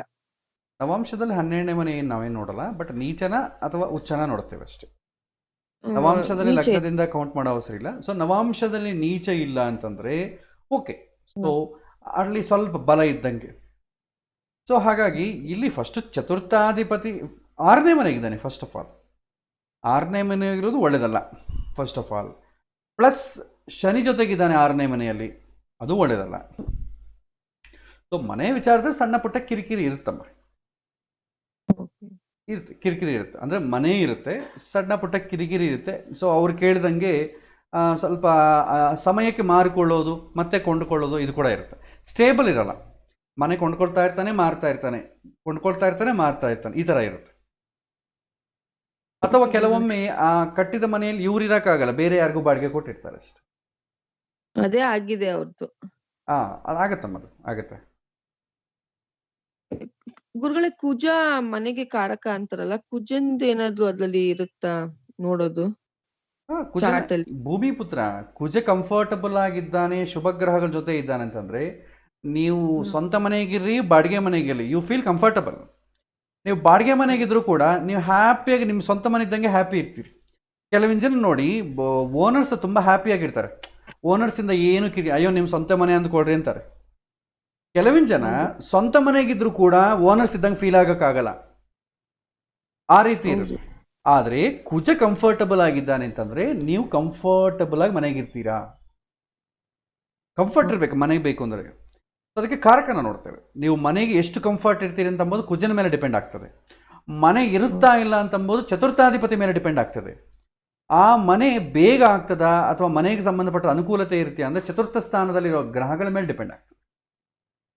ಓಕೆ, ಧನ್ಯವಾದ ಗುರುಗಳೇ. ನಮೋ ಧನ್ಯವಾದ. ಆಚಾರ್ಯ ಲಾಸ್ಟ್ ಒಂದು ಕ್ವಶನ್ ಇದೆ, ಕೇಳ್ಬೋದಾ? ಕೇಳಿ. ಈಗ ನಾನು ಕೊಟ್ಟನಲ್ಲ ಡೇಟ್ ಆಫ್ ಬರ್ತ್, ಅವರು ಮಿಸ್ಸಸ್ದು ಅವ್ರು ಕೊಟ್ಟಿದ್ದಾರೆ. ಸ್ವಲ್ಪ ಅವ್ರಿಬ್ರಿಗೆ ಏನೋ ಪ್ರಾಬ್ಲಮ್ ಇದೆ, ಅವ್ರು ಪರ್ಸನಲ್ ಆಗಿ ಹೇಳ್ತಾ ಇಲ್ಲ. ಬಟ್ ಒಂದ್ಸಲ ನಂಗೆ ಇದನ್ನ ನೋಡಿ ನೀ ಹೇಳಪ್ಪ ಅಂತ ಹೇಳಿದ್ರು. ಅವ್ರ ಮಿಸ್ಸಸ್ ಡೇಟ್ ಆಫ್ ಬರ್ತ್ ಹೇಳ್ಬೋದು? ಅಲ್ಲ, ಅವರು ಇಲ್ಲಿ ಪರ್ಸನಲ್ ಅಂದರೆ ಹೇಗೆ ಅಂತಂದರೆ ಅವರಿಬ್ಬರು ಜೀವನದ ಒಟ್ಟಿಗೆ ಇದ್ದಾರಾ ಇಲ್ಲ? ಒಟ್ಟಿಗೆ ಇದ್ದಾರೆ, ಆದ್ರೆ ಏನೋ ಜಗಳಗಳು ಇದೆ, ಇದೆ. ನಾನು ಇಲ್ಲಿ ಅವ್ರ ಮಿಸಸ್ ಹಾಕಿ ನೋಡಿದ್ರೆ ಕಾಳಸರ್ಪ ದೋಷ ಬರ್ತಾ ಇದೆ. ಇರಲಿ, ಕಾಲಸರ್ಪ ದೋಷದಿಂದ ಏನು ಪ್ರಾಬ್ಲಮ್ ಇದೆ ಹೇಳಿ. ಡೇಟ್ ಆಫ್ ಬರ್ತ್ ಹೇಳಿ. 21/4/1980. Okay. Time 8:30 PM. Okay. But ಏನಂತಂದ್ರೆ ಈಗ ಇಲ್ಲಿ ಪ್ರಶ್ನೆ ಇದ್ರೇನೆ ನಿಮಗೆ ಹೇಳಲಿಕ್ಕಾಗತ್ತೆ. ಈಗ ನಾನು ಹೇಳ್ಬಿಡ್ತೀನಿ ಏನು ಪ್ರಾಬ್ಲಮ್ ಇದೆ, ಬಟ್ ನಿಮ್ಗೆ ಹೆಂಗೆ ಗೊತ್ತಾಗ್ತದೆ ಅಲ್ವಾ? ನಿಮಗೆ ಗೊತ್ತಾಗಬೇಕು ಅಂದ್ರೆ ಪ್ರಶ್ನೆ ಇದ್ದೇ ಇರಬೇಕು. ಇಲ್ಲ, ಈಗ ಊಹಿಸಿಕೊಳ್ಳಿಕ್ಕೆ ಆಗೋದಿಲ್ಲ. ಈಗ ಗಂಡ ಊಹಿಸ್ಕೊಳ್ಳೋದಲ್ಲ, ಅವ್ರು ಏನ್ ಕಳಿಸಿದಾರೆ ಅಂದ್ರೆ ನಮ್ಮಿಬ್ರ ಮಧ್ಯದಲ್ಲಿ ಹೇಗಿದೆ, ಯಾಕಂದ್ರೆ ನಾವು ಅವ್ರು ಸಿಟ್ಟು ಜಾಸ್ತಿ ಇದೆ ನಮ್ಮ ಮಿಸ್ಸಸ್. ಇದು ಮದುವೆ ಮುಂಚೆ ಕೇಳಬೇಕಾದ್ರೆ ಮದುವೆ ಆದ್ಮೇಲೆ ಕೇಳ್ತಾರಲ್ಲ, ಮದುವೆಗೆ ಮುಂಚೆ ಕೇಳಬೇಕು. ಯಾಕಂದ್ರೆ ನಮ್ಮಿಬ್ಬರ ಜೀವನ ಹೇಗಿರುತ್ತೆ ಅಂತ ಮದುವೆ ಮುಂಚೆ ಕೇಳಬೇಕು. ಮದುವೆ ಆದ ಮೇಲೆ ಹೇಗಾದ್ರೂ ಅಡ್ಜಸ್ಟ್ ಆಗ್ಬೇಕಂತೆ, ಬೇರೆ ಆಪ್ಷನ್ ಇಲ್ಲಲ್ಲ. ನಿಜ, ಅವ್ರಿಗೆ ಮಾಡ್ಲಿಕ್ಕಾಗಲ್ಲ. ಹಾ, ಮದುವೆ ಆದ ಮೇಲೆ ಅವ್ರು ಹೇಗಿದ್ರು ಕೂಡ ಇವ್ರ ಜೊತೆಯಾಗಿ ಹೋಗೋದು ಬಿಟ್ರೆ ಬೇರೆ ಆಪ್ಷನ್ ಇಲ್ಲ ಅವ್ರಿಗೆ. ಸುಮ್ನೆ ಆಗ್ಬಿಟ್ಟು ಅವ್ರ ಏನ್ ಅವ್ನ ಹೆಂಡತಿ ಹೇಗೆ ಹೇಳ್ತಾಳ ಕೇಳ್ಕೊಂಡಾದ್ರೂ ಸುಮ್ನೆ ಆದ್ರೂ ಅವ್ರ ಮಧ್ಯೆ ಜಗಳ ಕಮ್ಮಿ ಆಗ್ಬೋದಾ? ಅಲ್ಲ, ಆ ಸ್ಥಿತಿ ಇಲ್ವಲ್ಲ. ಅದೇ ಆಗಿದ್ರೆ ಅದು ಆಲ್ರೆಡಿ ಮಾಡ್ತಿದ್ದ, ಅದಿಲ್ಲಲ್ಲ. ಈಗ ಆಲ್ರೆಡಿ ಮದುವಾಗಿ ಎಷ್ಟು ವರ್ಷ ಆಯ್ತು? 15-16 ವರ್ಷ ಆಯ್ತು. 15. ಈಗ ಮದುವಾದ ಹೊಸದಲ್ಲಿ ಏನಾದರೂ ಪ್ರಾಬ್ಲಮ್ ಬಂದರೆ ಪ್ರಾಬ್ಲಮ್ ಅಂದಂಗೆ, ಏನೋ ತೊಂದರೆ ಆಗ್ತದೆ. ಮದುವಾಗಿ 15 ವರ್ಷ ಆದಮೇಲೆ ಇನ್ನೇನು ಕಷ್ಟ, ಅಭ್ಯಾಸ ಆಗೋ ಇರ್ತಲ್ವಾ. ಅಂದ್ರೆ ಇಷ್ಟು ಮುಂಚೆ ಅವ್ರು ಯಾರನ್ನೂ ಸಂಪರ್ಕ ಮಾಡಿಲ್ಲ, ಜ್ಯೋತಿಷ್ ಶಾಸ್ತ್ರಗಳಾಗ್ಲಿ ಏನೋ ನಡೀತಾ ಒಳ್ಳೇದು. ಈ ಥರದ ವಿಚಾರಗಳಿಗೆ ಒಂದು ಮಾಮೂಲಾಗಿ ಏನು ಹೇಳ್ತೇನೆ ಅಂದರೆ ಜನರಲ್ ರೂಲು, ಡಾಕ್ಟರ್ಗೆ ಜ್ಯೋತಿಷ್ಯರಿಗೆ ಎಷ್ಟು ದೂರ ಇದ್ರೆ ಅಷ್ಟು ಒಳ್ಳೇದು. ಡಾಕ್ಟರ್ ಹತ್ರ ಸೆತಸ್ಕೋಪ್ ಇರುತ್ತೆ, ಇವನ ಹತ್ರ ಹರಸ್ಕೋಪ್ ಇರುತ್ತೆ. ಅವನು ಫಿಸಿಕಲಿ ಟ್ರೀಟ್ ಮಾಡ್ತಾನೆ, ಡಿಸ್ಟರ್ಬ್ ಮಾಡ್ತಾನೆ, ಅವನು ಮೆಂಟಲಿ ಡಿಸ್ಟರ್ಬ್ ಮಾಡ್ತಾನೆ. ಒಳ್ಳೆ ಜ್ಯೋತಿಷ್ಯರು ಸಿಕ್ಕಿರಪ್ಪ. ಇನ್ನೊಂದು ಜ್ಯೋತಿಷ್ಯರನ್ನ ಸಂಪರ್ಕ ಯಾವ ಮಾಡಬೇಕು ನಮಗೆ ಕನ್ಫ್ಯೂಷನ್ ಇದ್ದಾಗ. ಈಗ ವೈವಾಹಿಕ ಜೀವನದಲ್ಲಿ ಪ್ರಾಬ್ಲಮ್ ಎಲ್ಲಿ ಬರುತ್ತೆ ಅಂತ ಪ್ರತಿಯೊಂದು ಗಂಡು ಹೆಣ್ಣಿಗೂ ಗೊತ್ತು. ಆದರೆ ವೈ ಮೀ, ನಾನೇ ಯಾಕೆ ಕಾಂಪ್ರಮೈಸ್ ಆಗಬೇಕು ಅಂತ ಯಾವಾಗ ಬರುತ್ತೋ ಅಲ್ಲಿಂದ ಸಮಸ್ಯೆಗಳು ಶುರುವಾಗ್ತವೆ. ಅದರ್ವೈಸ್ ಇಷ್ಟುವರೆಗೂ ಏನೋ ಹುಡುಗಿ 15 ವರ್ಷ ಆಗಿದೆ ಮದುವೆಯಾಗಿ, ಏನೋ ಆಗಿದೆ ಆಗೋಗ್ಲಿ, ಇನ್ನು ಏನು ಮಾಡೋಕ್ಕಾಗಲ್ಲ ಅಂತ ಮುಂದೆ ಹೋದರೆ ನಿಮ್ಮ ಹತ್ರ ಪ್ರಶ್ನೆ ಕೇಳೋ ಪರಿಸ್ಥಿತಿ ಬರಲ್ಲ. ಅವ್ರು ಅಡ್ಜಸ್ಟ್ ಆಗಕ್ಕೆ ಆಗ್ತಾ ಇಲ್ಲ, ಆದ ಕಾರಣ ಈ ಪ್ರಶ್ನೆ ಬರ್ತಾ ಇದೆ. ಇಲ್ಲ, ಇನ್ನೊಂದು ಆಚಾರ್ಯ ಮಕ್ಕಳಾಗಿಲ್ಲ ಅವ್ರಿಗೆ, ಗುರು ನೀಚದಲ್ಲಿದ್ದಾನೆ, ಮಕ್ಕಳಾಗಿಲ್ಲ. ಅವನು ಅದನ್ನು ಹೇಳ್ದ, ಈ ತರ ಇದೆ. 15 ವರ್ಷದಾದ ಮೇಲೆ ಈಗ ಮತ್ತೆ ಮಕ್ಕಳಿಗೋಸ್ಕರ ಪ್ರಯತ್ನ ಮಾಡೋದು ದೊಡ್ಡ ಮೂರ್ಖತ್ವ. ಶಾಸ್ತ್ರ ಏನು ಹೇಳುತ್ತೆ ಅಂದರೆ ಇಮ್ಮಿಡಿಯೇಟ್ಲಿ ಮಕ್ಕಳಾಗಿಲ್ಲ ಅಂದರೆ 5 ವರ್ಷದವರೆಗೂ ಮಕ್ಕಳಾಗಿಲ್ಲ ಅಂದರೆ ಅಡಾಪ್ಟ್ ಮಾಡ್ಕೊಂತ ಹೇಳುತ್ತೆ. ಇಲ್ಲ, ಅಡಾಪ್ಟ್ ಮಾಡ್ಕೊಂಡಿಲ್ಲದ್ರೆ ಭಗವಂತ ನಮಗೆ ಯಾವ ತೊಂದರೆಯೂ ಭವಬಂಧಗಳು ಕೊಟ್ಟಿಲ್ಲ ಅಂತ ಭಗವಂತನ ಮುಂದೆ ನಾವು ಆರಾಮಾಗಿ ನಮ್ಮ ಸಮಯವನ್ನು ವಿನಿಯೋಗ ಮಾಡ್ತೀವಿ ಅಂತ ಪಾಸಿಟಿವ್ ಮೈಂಡ್ ಸೆಟ್ ಆಗಿರಬೇಕು. ಅದು ಆ್ಯಕ್ಚುಲಿ ಯೋಗ. ಮಕ್ಕಳಾಗಿಲ್ಲ ಅಂತ ಭಾಳ ಜನ ದುಃಖ ಪಡ್ತಾರೆ. ನಿಜವಾಗ ಮಕ್ಕಳಾಗಿಲ್ಲ ಅಂತ ಕೂಡ ಯೋಗ. ಈಗ ಹಳೆ ಕಾಲದಲ್ಲಿ ಮಕ್ಕಳಾಗಿಲ್ಲ ಅಂದರೆ ನಿಮ್ಮ ಮನೆಗೆ ಯಾರು ಬಿಡ್ಸೋದವ್ರು ಕೂಡ ಬರ್ತಿದ್ದಿಲ್ಲ. ಈಗ ಇವತ್ತು ಆ ಸ್ಥಿತಿ ಇಲ್ಲಲ್ಲ. ಮಕ್ಕಳಿದ್ದವ್ರು ಮಾತ್ರ ಏನು ಉದ್ಧಾರ ಆಗ್ತಾ ಇದ್ದಾರೆ ಹೇಳಿ? ಇಲ್ಲವಲ್ಲ. ಮಕ್ಕಳ ಕ್ರೈಟೀರಿಯಾ ಅಲ್ಲ. ಆದರೆ 15 ಇಯರ್ಸ್ ಆಗಿದೆ ಮದುವೆ ಆಗಿ, ಇನ್ನಾದರೆ ಅದು ರೂಲ್ಡ್ ಔಟ್. ಅದು ಇನ್ನು ಒಂದು ವೇಳೆ ಮಕ್ಕಳಾದರೆ ಕೂಡ ಆ ಮಗುಗೆ 18 ವರ್ಷ ಬಂದಿರುತ್ತೆ, ಇವರು ಷಷ್ಠಿ ಪೂರ್ತಿ ಮಾಡ್ಕೊಳ್ಬೇಕು. ಅವಸರವಾಗಿ ಹೇಳಿ ಇದಲ್ಲ. ಯಾಕಂದರೆ ಮದುವೆ ಆಗಿ ಒಂದು ಹುಡುಗ ಹುಡುಗಿಗೆ 40 ಕ್ರಾಸ್ ಆಯಿತು ಅಂತಂದರೆ ಇನ್ನು ಮಕ್ಕಳ ವೇಸ್ಟ್. ಅವರ ನಿಜವಾಗ ಜೆನ್ಯೂನ್ ಸ್ವಲ್ಪ ಆಲೋಚನೆ ಮಾಡಿದರೆ ಅಡ್ಯಾಪ್ಟ್ ಮಾಡ್ಕೋಬೋದಾಯಿತು. ಶಾಸ್ತ್ರ ಹೇಳುತ್ತೆ ನಿಮಗೆ 2-3 ವರ್ಷ ಮಕ್ಕಳಾಗಿಲ್ಲ ಅದನ್ನ ಅಡಾಪ್ಟ್ ಮಾಡ್ಕೊಳ್ಳಿ ಅಂತ ಹೇಳುತ್ತೆ. ಬಟ್ ಅದು ಮಾಡಿಲ್ವಲ್ಲ ಅವರು, ಶಾಸ್ತ್ರ ಪ್ರಕಾರ ಮಾಡಿಲ್ಲ. ಇನ್ನು 14-15 ವರ್ಷ ಆದಮೇಲೆ ಅಶಾಸ್ತ್ರೀಯವಾದಂಥ ಪ್ರಕ್ರಿಯೆಯಲ್ಲಿ ಮಕ್ಕಳನ್ನ ಮಾಡ್ಕೊಳ್ಳೋದ್ರಲ್ಲಿ ಅರ್ಥ ಇಲ್ಲ. ಬಟ್ ನನಗೆ ಕೇಳಿದ್ರೆ ಮಕ್ಕಳಿಲ್ಲ ಅಂತೇಳಿ ಕೊರಗೋದು ಬೇಕಾಗಿಲ್ಲ. ಈ ಜಗತ್ತಲ್ಲಿರೋ ಮಕ್ಕಳೆಲ್ಲ ನಮ್ಮ ಮಕ್ಕಳು ಅಂತ ಪ್ರಶಾಂತವಾಗಿ ಆನಂದವಾಗಿ ದೈವ ಸೇವೆದಲ್ಲಿ ಇರ್ಬೋದು. ಆದರೂ ಮಕ್ಕಳಿಲ್ಲದ್ರೂ ಜಗಳಾಡ್ಕೊಳ್ತಿದ್ರಲ್ಲ, ಇದೇ ಹಾಸ್ಯಾಸ್ಪದ. ಏನು ಮಾಡೋಕ್ಕಾಗಲ್ಲ. ಇದಕ್ಕೆ ಆನ್ಸರ್ ನಾವು ಅವ್ರಿಗೆ ಏನ್ ಹೇಳ್ಬೇಕು ಆಚಾರ್ಯ? ಈ ಗಂಡ ಹೆಂಡತಿ ನೀವು ಈಗ ನೀವು ಜಾತಕ ನೋಡಿದ್ರು ನೋಡಿದ್ರು ನೀವು ಹೇಳಬೇಕಾದೊಂದೇ, ಅಡ್ಜಸ್ಟ್ ಮಾಡ್ಕೊಳ್ಳಿ ಅಂತ ಹೇಳಬೇಕು. ನೀವು ನೋಡಿದ್ರು ಅದೇ ಹೇಳಬೇಕು, ನೋಡಿದ್ರು ಅದೇ ಹೇಳಬೇಕು. ಯಾಕೆಂದರೆ ಬಿಟ್ಟು ಹೋಗ್ಬೇಕಾದ್ರೆ ಲಾಯರ್ ಇದ್ದಾನೆ, ಜ್ಯೋತಿಷ್ಯ ಬೇಕಾಗಿಲ್ಲ. ಹೊಂದಾಣಿಕೆ ಬೇಕಾದರೆ ಮಾತ್ರವೇ ಅಸ್ಟ್ರಾಲಜರ್. ಯಾಕೆಂದರೆ ಪ್ರಾಬ್ಲಮ್ ಎಲ್ಲಿ ಬರುತ್ತೆ, ಇದು ತಾತ್ಕಾಲಿಕವಾದ ಪ್ರಾಬ್ಲಮ್, ಈ ಥರ ಅಡ್ಜಸ್ಟ್ ಮಾಡಿಕೊಡ್ರಿ ಅಂತ ಹೇಳ್ಬೋದು. ಯಾವಾಗ ಹೇಳ್ತೇವೆ? ಮದುವೆ ಆದಂಥ ಪ್ರಾರಂಭ ಒಂದು 5 ವರ್ಷದಲ್ಲಿ ಬಂದರೆ ಹಂಗೆ ಹೇಳ್ತೇವೆ.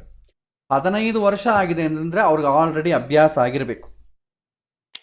ಯಾರೋ ಹಿಂದೆ ಒಬ್ಬ ಡಾಕ್ಟ್ರ್ ಇದ್ದನಂತೆ, ಮೈಯೆಲ್ಲ ತುಂಬ ತುರಿಸ್ಕೊಳ್ತಾ ಇದ್ದೀನಿ, ಏನು ಮಾಡಬೇಕು ಅಂತ ಕೇಳಿದಂತೆ. ಈ ಟ್ಯಾಬ್ಲೆಟ್ ಹಾಕು ಅಂತ ಹೇಳಿದ್ರು. ಏನಿದು ಕಡಿಮೆ ಆಗ್ತದ ಅಂತ ಇಲ್ಲಂದರೆ, ಇಲ್ಲ ಉಗುರುಗಳು ಬೆಳೀತದೆ, ಸ್ವಲ್ಪ ದಿನ ತುರಿಸ್ಕೊಂಡ್ರೆ ಅಭ್ಯಾಸ ಆಗ್ತದೆ ಅಂತ ಹೇಳಿದ್ನಂತೆ. ಹಾಗೆ ಸ್ವಲ್ಪ ದಿನ ಅಭ್ಯಾಸ ಆಗಬೇಕು. ಅಭ್ಯಾಸ ಆಗಲಿಲ್ಲ ಅಂತಂದರೆ ಅದು ಅವ್ರದೇ ಪ್ರಾಬ್ಲಮ್. ಅಭ್ಯಾಸ ಆಗಬೇಕು. ಆ್ಯಕ್ಚುಲಿ ಪ್ರಾರಂಭದಲ್ಲಿ 5 ವರ್ಷದ ಪ್ರಾಬ್ಲಮ್ ಅಂತ ಓಕೆ, ಒಪ್ಪೋಣ, ವ್ಯಾಲಿಡ್. ಯಾಕೆಂದರೆ ಮನಸ್ಸುಗಳು ಹೊಂದಾಣಿಕೆ ಆಗ್ತಾ ಇಲ್ಲ ಅಂತ ಬರುತ್ತೆ. ಅದು 15 ವರ್ಷ ಆದಮೇಲೆ ಕೂಡ ಸೇಮ್ ಪ್ರಾಬ್ಲಮ್ ಇದೆ. ಹಿಂದೆ ಕೂಡ ಇತ್ತಲ್ವಾ, ಈ ನಮ್ಮ ಅಜ್ಜಿ ಇದ್ರು, ನಮ್ಮ ಅಜ್ಜಿ ತಾತ, ಅವರು 65, ನಾವು ಚಿಕ್ಕ ಹುಡುಗರಿದ್ದಾಗೆಲ್ಲ ಕೂಡ ಅವ್ರ ಅಜ್ಜಿ ತಾತ ಮನೆಗೆ ಹೋಗ್ತಾ ಇದ್ವಿ. ಅವ್ರು ಜಗಳಾಡ್ಕೊಳ್ತಾ ಇದ್ರು. ನಮಗೆ ಅಷ್ಟು ಅರ್ಥ ಆಗ್ತಿದ್ದಿಲ್ಲ, ಆದರೂ ಅವ್ರ ವರ್ಡ್ಸ್ ಕೇಳ್ತಾ ಇದ್ವಿ. ನಿಮ್ಮನ್ನು ಮದುವೆ ಮಾಡ್ಕೊಂಡು ನಾನು ದೊಡ್ಡ ತಪ್ಪು ಮಾಡಿದೆ ಅಂತ ಹೇಳ್ತಾರೆ. ಯಾವಾಗ 10 ಜನ ಮಕ್ಕಳು ಹಡ್ದ ಮೇಲೆ. ಸೊ ಇದು ಹಾಸ್ಯಾಸ್ಪದ. ಇದೆಲ್ಲ ಆ ಮೊಮೆಂಟರಿಗೆ ಬರುವಂಥ ಜಗಳ. ಗಂಡ ಹೆಂಡತಿ ಎಲ್ಲರ ಮಧ್ಯೆ ಜಗಳ ಬರ್ತದೆ, ದಟ್ಸ್ ಮೊಮೆಂಟರಿ. ಅಷ್ಟು ದ್ವೇಷಗಳು ವಿದ್ವೇಷಗಳು ಇದ್ದರೆ ಮಕ್ಕಳು ಹೆಂಗಾಗ್ತವೆ ಅಲ್ವಾ? ಎಷ್ಟೋ ಜನ ಮಕ್ಕಳಾದ ಮೇಲೆ ಡೈವರ್ಸ್ ತಗೊಳ್ತಿದ್ದಾರೆ. ನಂಗೆ ಅದು ಆಶ್ಚರ್ಯ ಅನ್ಸುತ್ತೆ. ಅದು ನಿಜ. ಅದು ಪ್ರಾಮಾಣಿಕತೆ ಇಲ್ಲ, ಆ ಪ್ರೀತಿಗೆ ಪ್ರಾಮಾಣಿಕತೆ ಇಲ್ಲ. ಅದನ್ನೇಂತೀವಿ ನಾವು ಸೆಲ್ಫ್, ಅವರ ಸ್ವಾರ್ಥಕ್ಕೆ ನೋಡ್ಕೊಳ್ಳೋದು, ಸೆಲ್ಫ್ ಸೆಂಟರ್ಡ್ ಅಂತೀವಿ ನಾವು. ಕಷ್ಟ ಅದು. ಅಂದರೆ ಲೌಕಿಕವಾಗಿ ಅದ್ರ ಬಗ್ಗೆ ಡಿಸ್ಕಸ್ ಮಾಡ್ಬೋದು, ಶಾಸ್ತ್ರದ ಪ್ರಕಾರವಾಗಿ that is not a valid question. ಹೊಂದಾಣಿಕೆ ಬೇಕಾದರೆ ಟಿಪ್ಸ್ ಹೇಳ್ತೇವೆ, ಇಲ್ಲ ನಮ್ಮ ಕೈಲಿ ಆಗಿಲ್ಲ ಅಂದರೆ better to go for lawyer, ಏನೋ ಎಂಗೇಜ್ ಆಗ್ರಿ ಅಂತ ಹೇಳ್ಬೇಕಷ್ಟೆ. ಇನ್ನು ಏನು ಮಾಡೋಕ್ಕಾಗಲ್ಲ. ಅಡ್ಜಸ್ಟ್ ಮಾಡಿಕೊಂಡು, ಶಾಸ್ತ್ರ ಯಾವಾಗೂ ಅಡ್ಜಸ್ಟ್ ಮಾಡಿಕೊಳ್ಬೇಕು ಅಂತ ಹೇಳುತ್ತೆ. ಮದುವೆಯಲ್ಲಿ ಮಂತ್ರಗಳಲ್ಲೇ ಪ್ರಮಾಣ ಮಾಡ್ತಾರೆ, ನಾನು ಎಂಥ ಪರಿಸ್ಥಿತಿಯಲ್ಲಿ ಬಂದರೂ ಕೂಡ ನನ್ನ ಹೆಂಡತಿ ಕೈ ಬಿಡಲ್ಲ, ಅವಳ ಕಣ್ಣಲ್ಲಿ ಕಣ್ಣೀರು ಸುರಿಸಲ್ಲ ಅಂತ ಫಸ್ಟ್ ಪ್ರಮಾಣ ಮಾಡ್ತೇವೆ ನಾವು ಫಸ್ಟ್ ಬ್ರೇಕ್ ಮಾಡೋದೇ. ಹುಡುಗಿ ಕೂಡ ಅಷ್ಟೇ. ನಾನು ಪಾಣಿಗ್ರಹಣ ಸಮಯದಲ್ಲಿ ಅವ್ರ ಕೈ ಹಿಡ್ಕೊಳ್ಳೋ ಕಾಲಕ್ಕೆ ಇವರು ಎಲ್ಲಿಗೆ ಹೋದ್ರೂ ನಾನು ಅದನ್ನು ಅನುಸರಿಸಿಕೊಂಡು ಹೋಗ್ತೇನೆ ಅಂತ ದೊಡ್ಡ ಪ್ರಮಾಣ ಅದು ಮಂತ್ರದಲ್ಲಿ. ಅದಕ್ಕೆ ಬೆಲೆಯೇ ಇಲ್ಲ. ಇದು ಎರಡೂ ಇದ್ರೆ ಗಲಾಟೆ ಆಗಿಬರುತ್ತೆ. ಸೊ ನಮಗೆ ಮದುವೆ ಮಂತ್ರದಲ್ಲಿ ಏನು ಹೇಳ್ತಾರೋ ಗೊತ್ತಿಲ್ಲ. ಅವರು ಪೌರೋಹಿತರು ಹೇಳೋ ಸ್ಥಿತಿಯಲ್ಲಿರಲ್ಲ, ಅವ್ರು ಹೇಳಿದ್ರು ಕೇಳೋ ಸ್ಥಿತಿಯಲ್ಲಿ ನಾವಿರಲ್ಲ. ಅಲ್ಲಿ ಮದುವೆ ಅಂತಂದರೆ ಒಂದು ಹೋಲಿ ಹಬ್ಬ ಇದ್ದಂಗೆ ಎಂಜಾಯ್ ಮಾಡೋದಷ್ಟೇ, ಅಷ್ಟೇ ಬಿಟ್ಟರೆ ಏನಿಲ್ಲ. ಧನ್ಯವಾದ. So this not a valid question. ಅದಕ್ಕೆ ನೀವು ಅಡ್ಜಸ್ಟ್ ಮಾಡ್ಕೊಳ್ರಿ ಅಂತ ನೀವು ಸೌಮ್ಯವಾಗಿ ಹೇಳಬೇಕಾಗ್ತದೆ. ಈ ಥರ ನಾವು ಇಲ್ಲಿ ಡಿಸ್ಕಸ್ ಮಾಡಿದಂಗೆ ಹೇಳೋಕ್ಕಾಗಲ್ಲ. ಸೌಮ್ಯವಾಗಿ, ಇಲ್ಲಮ್ಮ ಇದು ಅಡ್ಜಸ್ಟ್ ಆಗ್ತದೆ, ಸೌಮ್ಯವಾಗಿ ಬಂದಿರಿ. ನೀವು ಒಂದು ವೇಳೆ ಡೈವರ್ಸ್ ತಗೊಂಡು ಬೇರೆ ಹುಡುಗನ ಮದುವೆ ಮಾಡಿಕೊಂಡ್ರು ಕೂಡ ಇದೇ ಪ್ರಾಬ್ಲಮ್ ಬರುತ್ತೆ, ಅಲ್ಲಿ ಕೂಡ ಇದೇ ಪ್ರಾಬ್ಲಮ್ ಅಲ್ವಾ, ಇಲ್ಲೇ ಅಡ್ಜಸ್ಟ್ ಆಗಿಬಿಡಿ ಅಂತ ಸ್ವಲ್ಪ ಹೇಳಬೇಕು. ಮದುವೆ ಡೈವರ್ಸ್ ತಗೊಳ್ಳೋ ಅಂಥ ಆಲೋಚನೆ ಬರದೆ ನಾವು ಸ್ವಲ್ಪ ಅಟ್ಲೀಸ್ಟ್ ಕಾಪಾಡಬೇಕಾಗ್ತದೆ. ಯಾಕೆಂದರೆ ಅವರು ಸೆಕೆಂಡ್ ಥಾಟ್ ಬರುತ್ತೆ ಅವ್ರಿಗೆ, ಡೈವರ್ಸ್ ತೊಗೊಂಡ್ರೆ ಏನಾದರೂ ಆಗುತ್ತಾ ಅಂತೇಳಿ ಸೆಕೆಂಡ್ ಥಾಟ್. ಅದಕ್ಕೆ ಮುಂಚೆವೇ ನಾವು ಹೇಳ್ಬಿಡ್ಬೇಕು, ಡೈವರ್ಸ್ ತೊಗೊಂಡ್ರೂ ಇದೇ ಪ್ರಾಬ್ಲಮ್ ಬರುತ್ತೆ. ಯಾಕೆಂದರೆ ಜಾತಕದಲ್ಲಿ ಸಪ್ತಮಾಧಿಪತಿ ಕೆಟ್ಟ ಮೇಲೆ ಎಷ್ಟು ಜನ ಮದುವೆ ಮಾಡ್ಕೊಂಡ್ರು ಆ ಸಪ್ತಮಾಧಿಪತಿ ಹಾಗೆ ಇರ್ತಾನೆ, ಅವನೇನು ಬದಲಾಗಲ್ಲ. ಸೊ ಹಾಗಾಗಿ ಜನರಲ್ ಗೈಡೆನ್ಸ್ ಕೊಡ್ಬೇಕಾಗ್ತದೆ. ಸರಿ, ಓಕೆ. ಸೊ ಇನ್ನು 10 minutes ಇದೆ. ಇನ್ನು ಯಾರಾದರೂ ಪ್ರಶ್ನೆ ಇದ್ರೆ ಕೇಳ್ಬೋದು.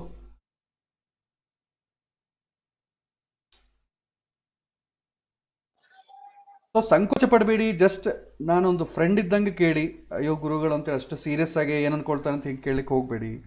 ಫ್ರೀಯಾಗಿ ಕೇಳಿ. ಈ ಥರ ನೀವು ಪ್ರಶ್ನೆಗಳಿಗೆ ಉತ್ತರ ತಿಳ್ಕೊಂಡ್ರೆ ನೀವು ಸ್ವಲ್ಪ ಇನ್ವಾಲ್ವ್ಮೆಂಟ್ ಅಂಬೋದು ಜ್ಯೋತಿಷ್ಯದಲ್ಲಿ ಜಾಸ್ತಿ ಬರುತ್ತೆ. ಆಚಾರ್ಯ, ಈಗ ಒಬ್ರು ಕೇಳಿದ್ರೆ ನಿಮ್ಗೆ ಬರೇ ಡೇಟ್ ಆಫ್ ಬರ್ತ್ ಟೈಮ್ ಇಲ್ಲಾರ್ದು ಅಂತ ಹೇಳಿ ನಿನ್ನೆ ನಾನು ಕ್ವಶನ್ ಕಳಿಸಿದ್ದೆ ನಿಮ್ಗೆ ಮೊನ್ನೆ. ಅದು ಇಲ್ಲಿ ಕವರ್ ಆಗೋಯ್ತಲ್ಲ. ಹೆಸರ ಮೇಲೆ ಅದೇ ಹೆಸರ ಮೇಲೆ ಅಂದ್ರೆ ಆ ಟೈಮಿಗೆ ಅವ್ರಿಗೆ ಏನ್ ಬರುತ್ತೆ ಅದನ್ನ ಹೇಳೋದಷ್ಟೇ. ಅಷ್ಟೇ. ಹೆಸರು ಮೇಲೆ ಅಂತಂದ್ರೆ ಅವರ ಅಕ್ಷರದ ಪ್ರಾರಂಭದ ಲೆಟರ್ನ ಡಿಕೋಡ್ ಮಾಡಿ ಯಾವ ನಕ್ಷತ್ರ ಯಾವ ರಾಶಿ ಬರುತ್ತೆ ಅಂತ ನೋಡಿಕೊಂಡು ಅದರ ಮೇಲಾದರೂ ಹೇಳ್ಬೋದು, ಅಥವಾ ಅವನ ಕೇಳಿದ ಸಮಯದಲ್ಲಿ ಗ್ರಹಸ್ಥಿತಿ ನೋಡಿಕೊಂಡು ಆ ಪ್ರಶ್ನ ಲಗ್ನವನ್ನ ಪ್ರಕಾರ ಆದರೂ ಹೇಳ್ಬೋದು. ಎರಡರಲ್ಲೂ ಯಾವುದಾದ್ರೂ ಪಾಸಿಬಲ್. ಆಚಾರ್ಯ, ಇನ್ನೊಂದು ದೊಡ್ಡ ಕ್ವಶನ್ ಏನಿದೆ ಅಂದ್ರೆ ಗುರು ಚಾಂಡಾಲ ಯೋಗ ಎಂಬುದು ಇದೆಯಾ? ಗುರು ಚಂಡಾಲ ಅಂದ್ರೆ ರಾಹು ಅಲ್ವಾ? ಹೌದು. ಗುರು ಚಂಡಾಲ ಯೋಗ ಅಂತ ಅಂಬೋ ದೊಡ್ಡ ಹಾಸ್ಯಾಸ್ಪದ. ಚಂಡಾಲ ಅಂತ ಅಂಬೋ ವರ್ಡ್ ಬಂದ್ಬಿಟ್ಮೇಲೆ ಮತ್ತೆ ಯೋಗ ಏನಿದೆ ಅಲ್ವಾ? ಈಗ ಬಹಳ ಜನ ಅಂತಾರೆ ಕಾಲಸರ್ಪ ದೋಷ ಅಂತ ಒಂದಿದೆ, ಕಾಲಸರ್ಪ ಯೋಗ ಅಂತಿದೆ. ಯಾವ್ದು ಕರೆಕ್ಟು? ನಮಗೆ ಅನುಕೂಲವಾದ್ರೆ ಯೋಗ, ನಮಗೆ ಪ್ರತಿಕೂಲವಾದ್ರೆ ದೋಷ ಅಷ್ಟೇ. ಈಗ ಅಮೆರಿಕಾಗ ಹೋಗ್ಬೇಕು ಅಂತ ಪ್ರಯತ್ನ ಮಾಡೋನಿಗೆ ಹೋಗೋ ಅವಕಾಶ ಬಂತ ಅಂದ್ಕೊಳ್ಳಿ, ಯೋಗ. ಪಾಪ ಆರ್ಥಡಾಕ್ಸ್ ಅಲ್ಲಿ ಇಂಡಿಯಾನೇ ಬಿದ್ದಿರ್ತಾನೆ ಪಾಪ, ಅವನಿಗೆ ಯಾವುದೋ ಒತ್ತಡದಿಂದ ಅವನು ಅಮೆರಿಕ ಕಳಿಸಿದ್ರೆ ಅಂದ್ಕೊಳ್ಳಿ, ಅದು ದೋಷ.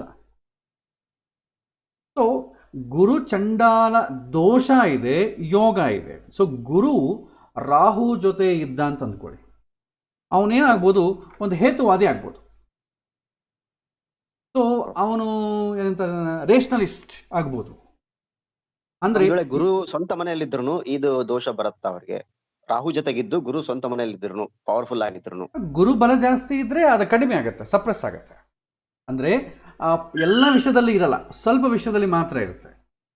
ಈಗ ಕೆಲವೊಂದು ಜನ ಇರ್ತಾರೆ, ಲಗ್ನ ಧನಸ್ಸು ಮನೆಯಲ್ಲಿ ಗುರು ಇದ್ದಾನೆ, ಗುರು ಜೊತೆಗೆ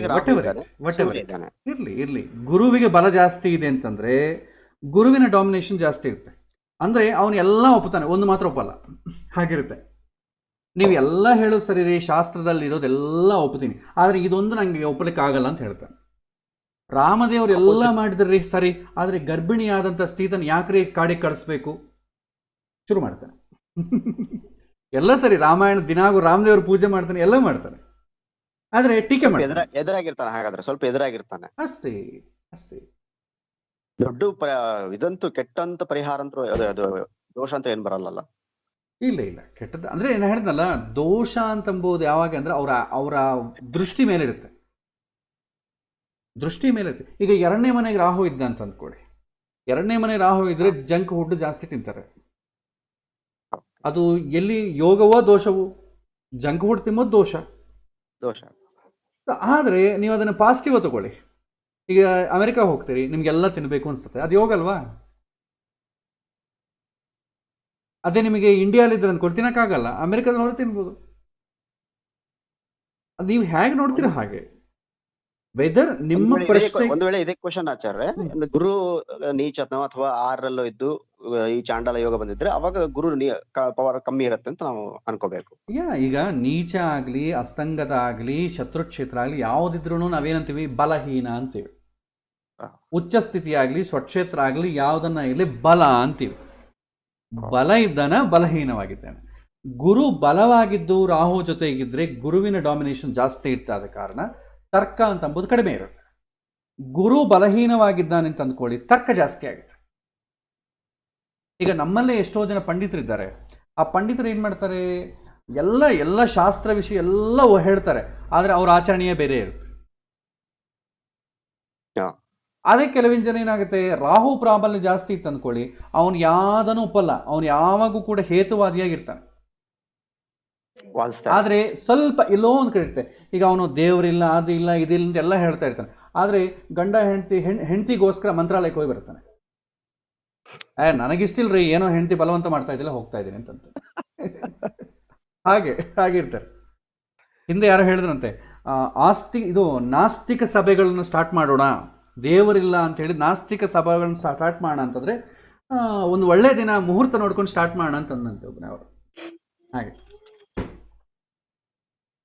ಆಚಾರ್ಯ, ಇಲ್ಲಿ ಇನ್ನೊಂದು ಕ್ವಶನ್ ರೈಸ್ ಆಗತ್ತಲ್ಲ, ಗುರು ರಾಹು ಸೂರ್ಯ ಇದ್ದಾರೆ, ಪಿತೃದೋಷನು ಬರ್ಬೋದಾ ಇದರಲ್ಲಿ? ಗುರು ರಾಹು ಸೂರ್ಯ ಒಂದೇ ಮನೇಲಿ ಇದ್ದಾರೆ, ಲಗ್ನದಲ್ಲಿದ್ದಾರೆ? ಇಲ್ಲ, ಲಗ್ನದಿಂದ ಸಪ್ತಮದಲ್ಲಿದ್ದಾರೆ. ಸಪ್ತಮದಲ್ಲಿ ಸೂರ್ಯ ಇದ್ದಾನೆ ಅಂತಂದ್ರೆ ವೈವಾಹಿಕ ಜೀವನಕ್ಕೆ ಸಂಬಂಧಪಟ್ಟ ತೊಂದರೆಗಳಿರುತ್ತೆ. ಆದ್ರೆ ಗುರು ಪವರ್ಫುಲ್ ಆಗಿದ್ದಾನಲ್ಲ, ಉಚ್ಚ ಸ್ವಂತ ಮನೆಯಲ್ಲಿದ್ದಾನೆ. ಇರಲಿ, ಈಗ ಒಂದು ಗ್ರಹ ಚೆನ್ನಾಗಿದೆ ಅಂತೇಳಿ ಇನ್ನೊಂದು ಗ್ರಹದ್ದು ಸಪ್ರೆಸ್ ಮಾಡಲ್ಲ. ಅದು ನಡೆಯೋದು ಅದು ನಡೀತದೆ, ಇದು ನಡೀತದೆ. ಆದರೆ ಜಾಸ್ತಿ ನಡೀತದ ಕಡಿಮೆ ನಡೀತದ ಅಂತ ಅಂಬೋದು ಪ್ರಶ್ನೆ. ಈಗ ಗುರು ಜೊತೆ ಸೂರ್ಯ ಇದ್ದಷ್ಟು ಮಾತ್ರಕ್ಕೆ ಪಿತೃದೋಷ ಅಂತ ಅಂಬೋದೇನು ಹೋಗಲ್ಲ. ಆದರೆ ಒಳ್ಳೇದಾಗ್ಬೋದು, ಪಿತೃದೋಷ ಬರಲ್ಲ. ಒಳ್ಳೇದಾಗ್ಬೋದು ಅಷ್ಟೇ, ದೋಷದಿಂದ ಒಳ್ಳೇದಾಗ್ಬೋದು. ಇನ್ನೊಂದ್ಸಲ ಹೇಳ್ತೀರಾ? ಈಗ ಗುರು ಜೊತೆ ಸೂರ್ಯ ಬೇರೆ ಯಾವ ಗ್ರಹ ಇತ್ತು ಅಂದ್ಕೊಳ್ಳಿ, ಈಗ ಗುರು ಜೊತೆ ಸೂರ್ಯ ರಾಹು ಇದ್ದಂತ ಅಂದ್ಕೊಳ್ಳಿ, ಸೂರ್ಯನ ಗುರು ಇದ್ದಾನಾದ ಕಾರಣ ಪಿತೃದೋಷ ಏನು ಹೋಗಲ್ಲ. ಈಗ ನಮಗೆ ಪುಣ್ಯ ಪಾಪ ಎರಡೂ ಇತ್ತು ಅಂದ್ಕೊಳ್ಳಿ, ಪುಣ್ಯ ಇದೆ ಅಂತೇಳಿ ಪಾಪ ಏನು ಸಪ್ರೆಸ್ ಆಗುತ್ತಾ? ಪಾಪ ಅನುಭವಿಸ್ಬೇಕು, ಪುಣ್ಯ ಅನುಭವಿಸ್ಬೇಕು. ಹಾಗೆ ಸೂರ್ಯನ ಕಾರಕತ್ವಗಳು ಸೂರ್ಯಂದೇ, ಗುರು ಕಾರಕತ್ವ ಗುರು ಒಂದೇ. ಸೂರ್ಯನ ಟರ್ನ್ ಬಂದಾಗ ಸೂರ್ಯಕ್ಕೆ ಸಂಬಂಧಪಟ್ಟದ್ದು ಇದಾಗ್ತದೆ, ಗುರು ಟರ್ನ್ ಬಂದಾಗ ಗುರು ಸಂಬಂಧಪಟ್ಟದ್ದು ಒಳ್ಳೆದಾಗ್ತದೆ. ಆದರೆ ಸೂರ್ಯನ ಜೊತೆ ಗುರು ಇರೋದ್ರಿಂದ ಏನೋ ತಂದೆಗೆ ಸಂಬಂಧಪಟ್ಟದ್ದು ಏನಾದರೂ ತೊಂದರೆ ಆದರೂ ಕೂಡ ಗುರು ದೃಷ್ಟಿ ಇರೋದರಿಂದ, ಗುರು ಜೊತೆಗಿರೋದ್ರಿಂದ ಒಳ್ಳೆದಾಗತ್ತೆ. ಹಾಗೆ ನೋಡ್ತೇವೆ.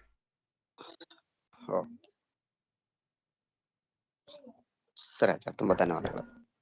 ಬೇರೆ ಯಾರಾದ್ರೂ ಪ್ರಶ್ನೆ ಇದೆ ಕೇಳಬಹುದು, ಒಂದು 5 ನಿಮಿಷದ ಕಾಲ ಇದೆ.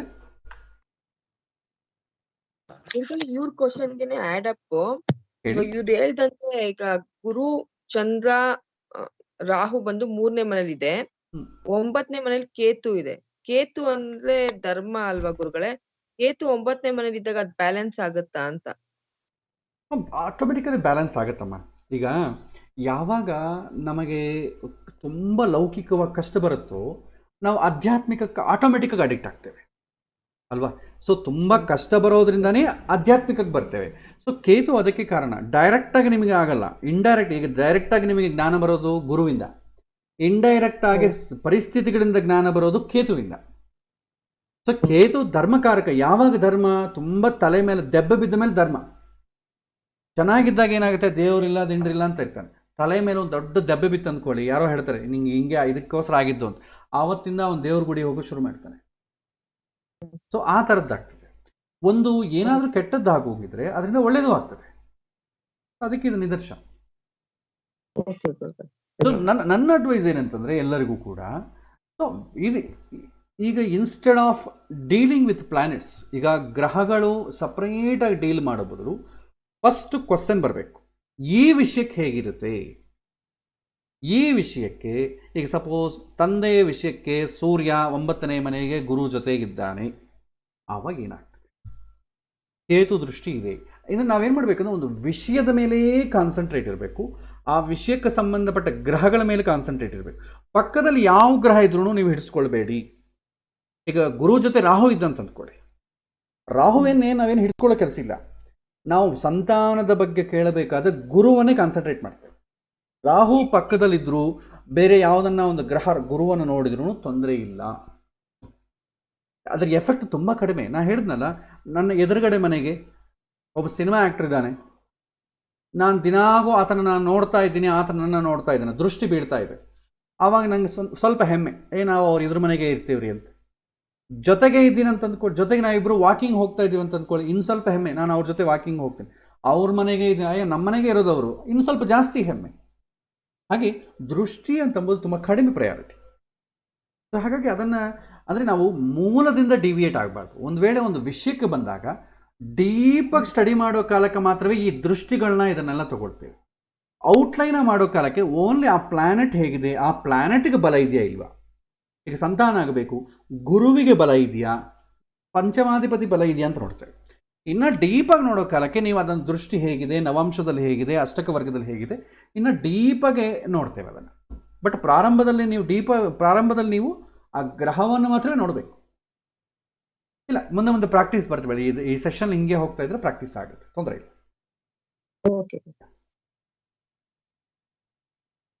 ಸೊ ಇನ್ನು ಮುಗಿಸ್ತಾ ಇದ್ದೀನಿ. ಇನ್ನು ಯಾರಾದರೂ ಒಂದು ಪ್ರಶ್ನೆ ಮಾತ್ರ ಕೇಳ್ಬೋದು.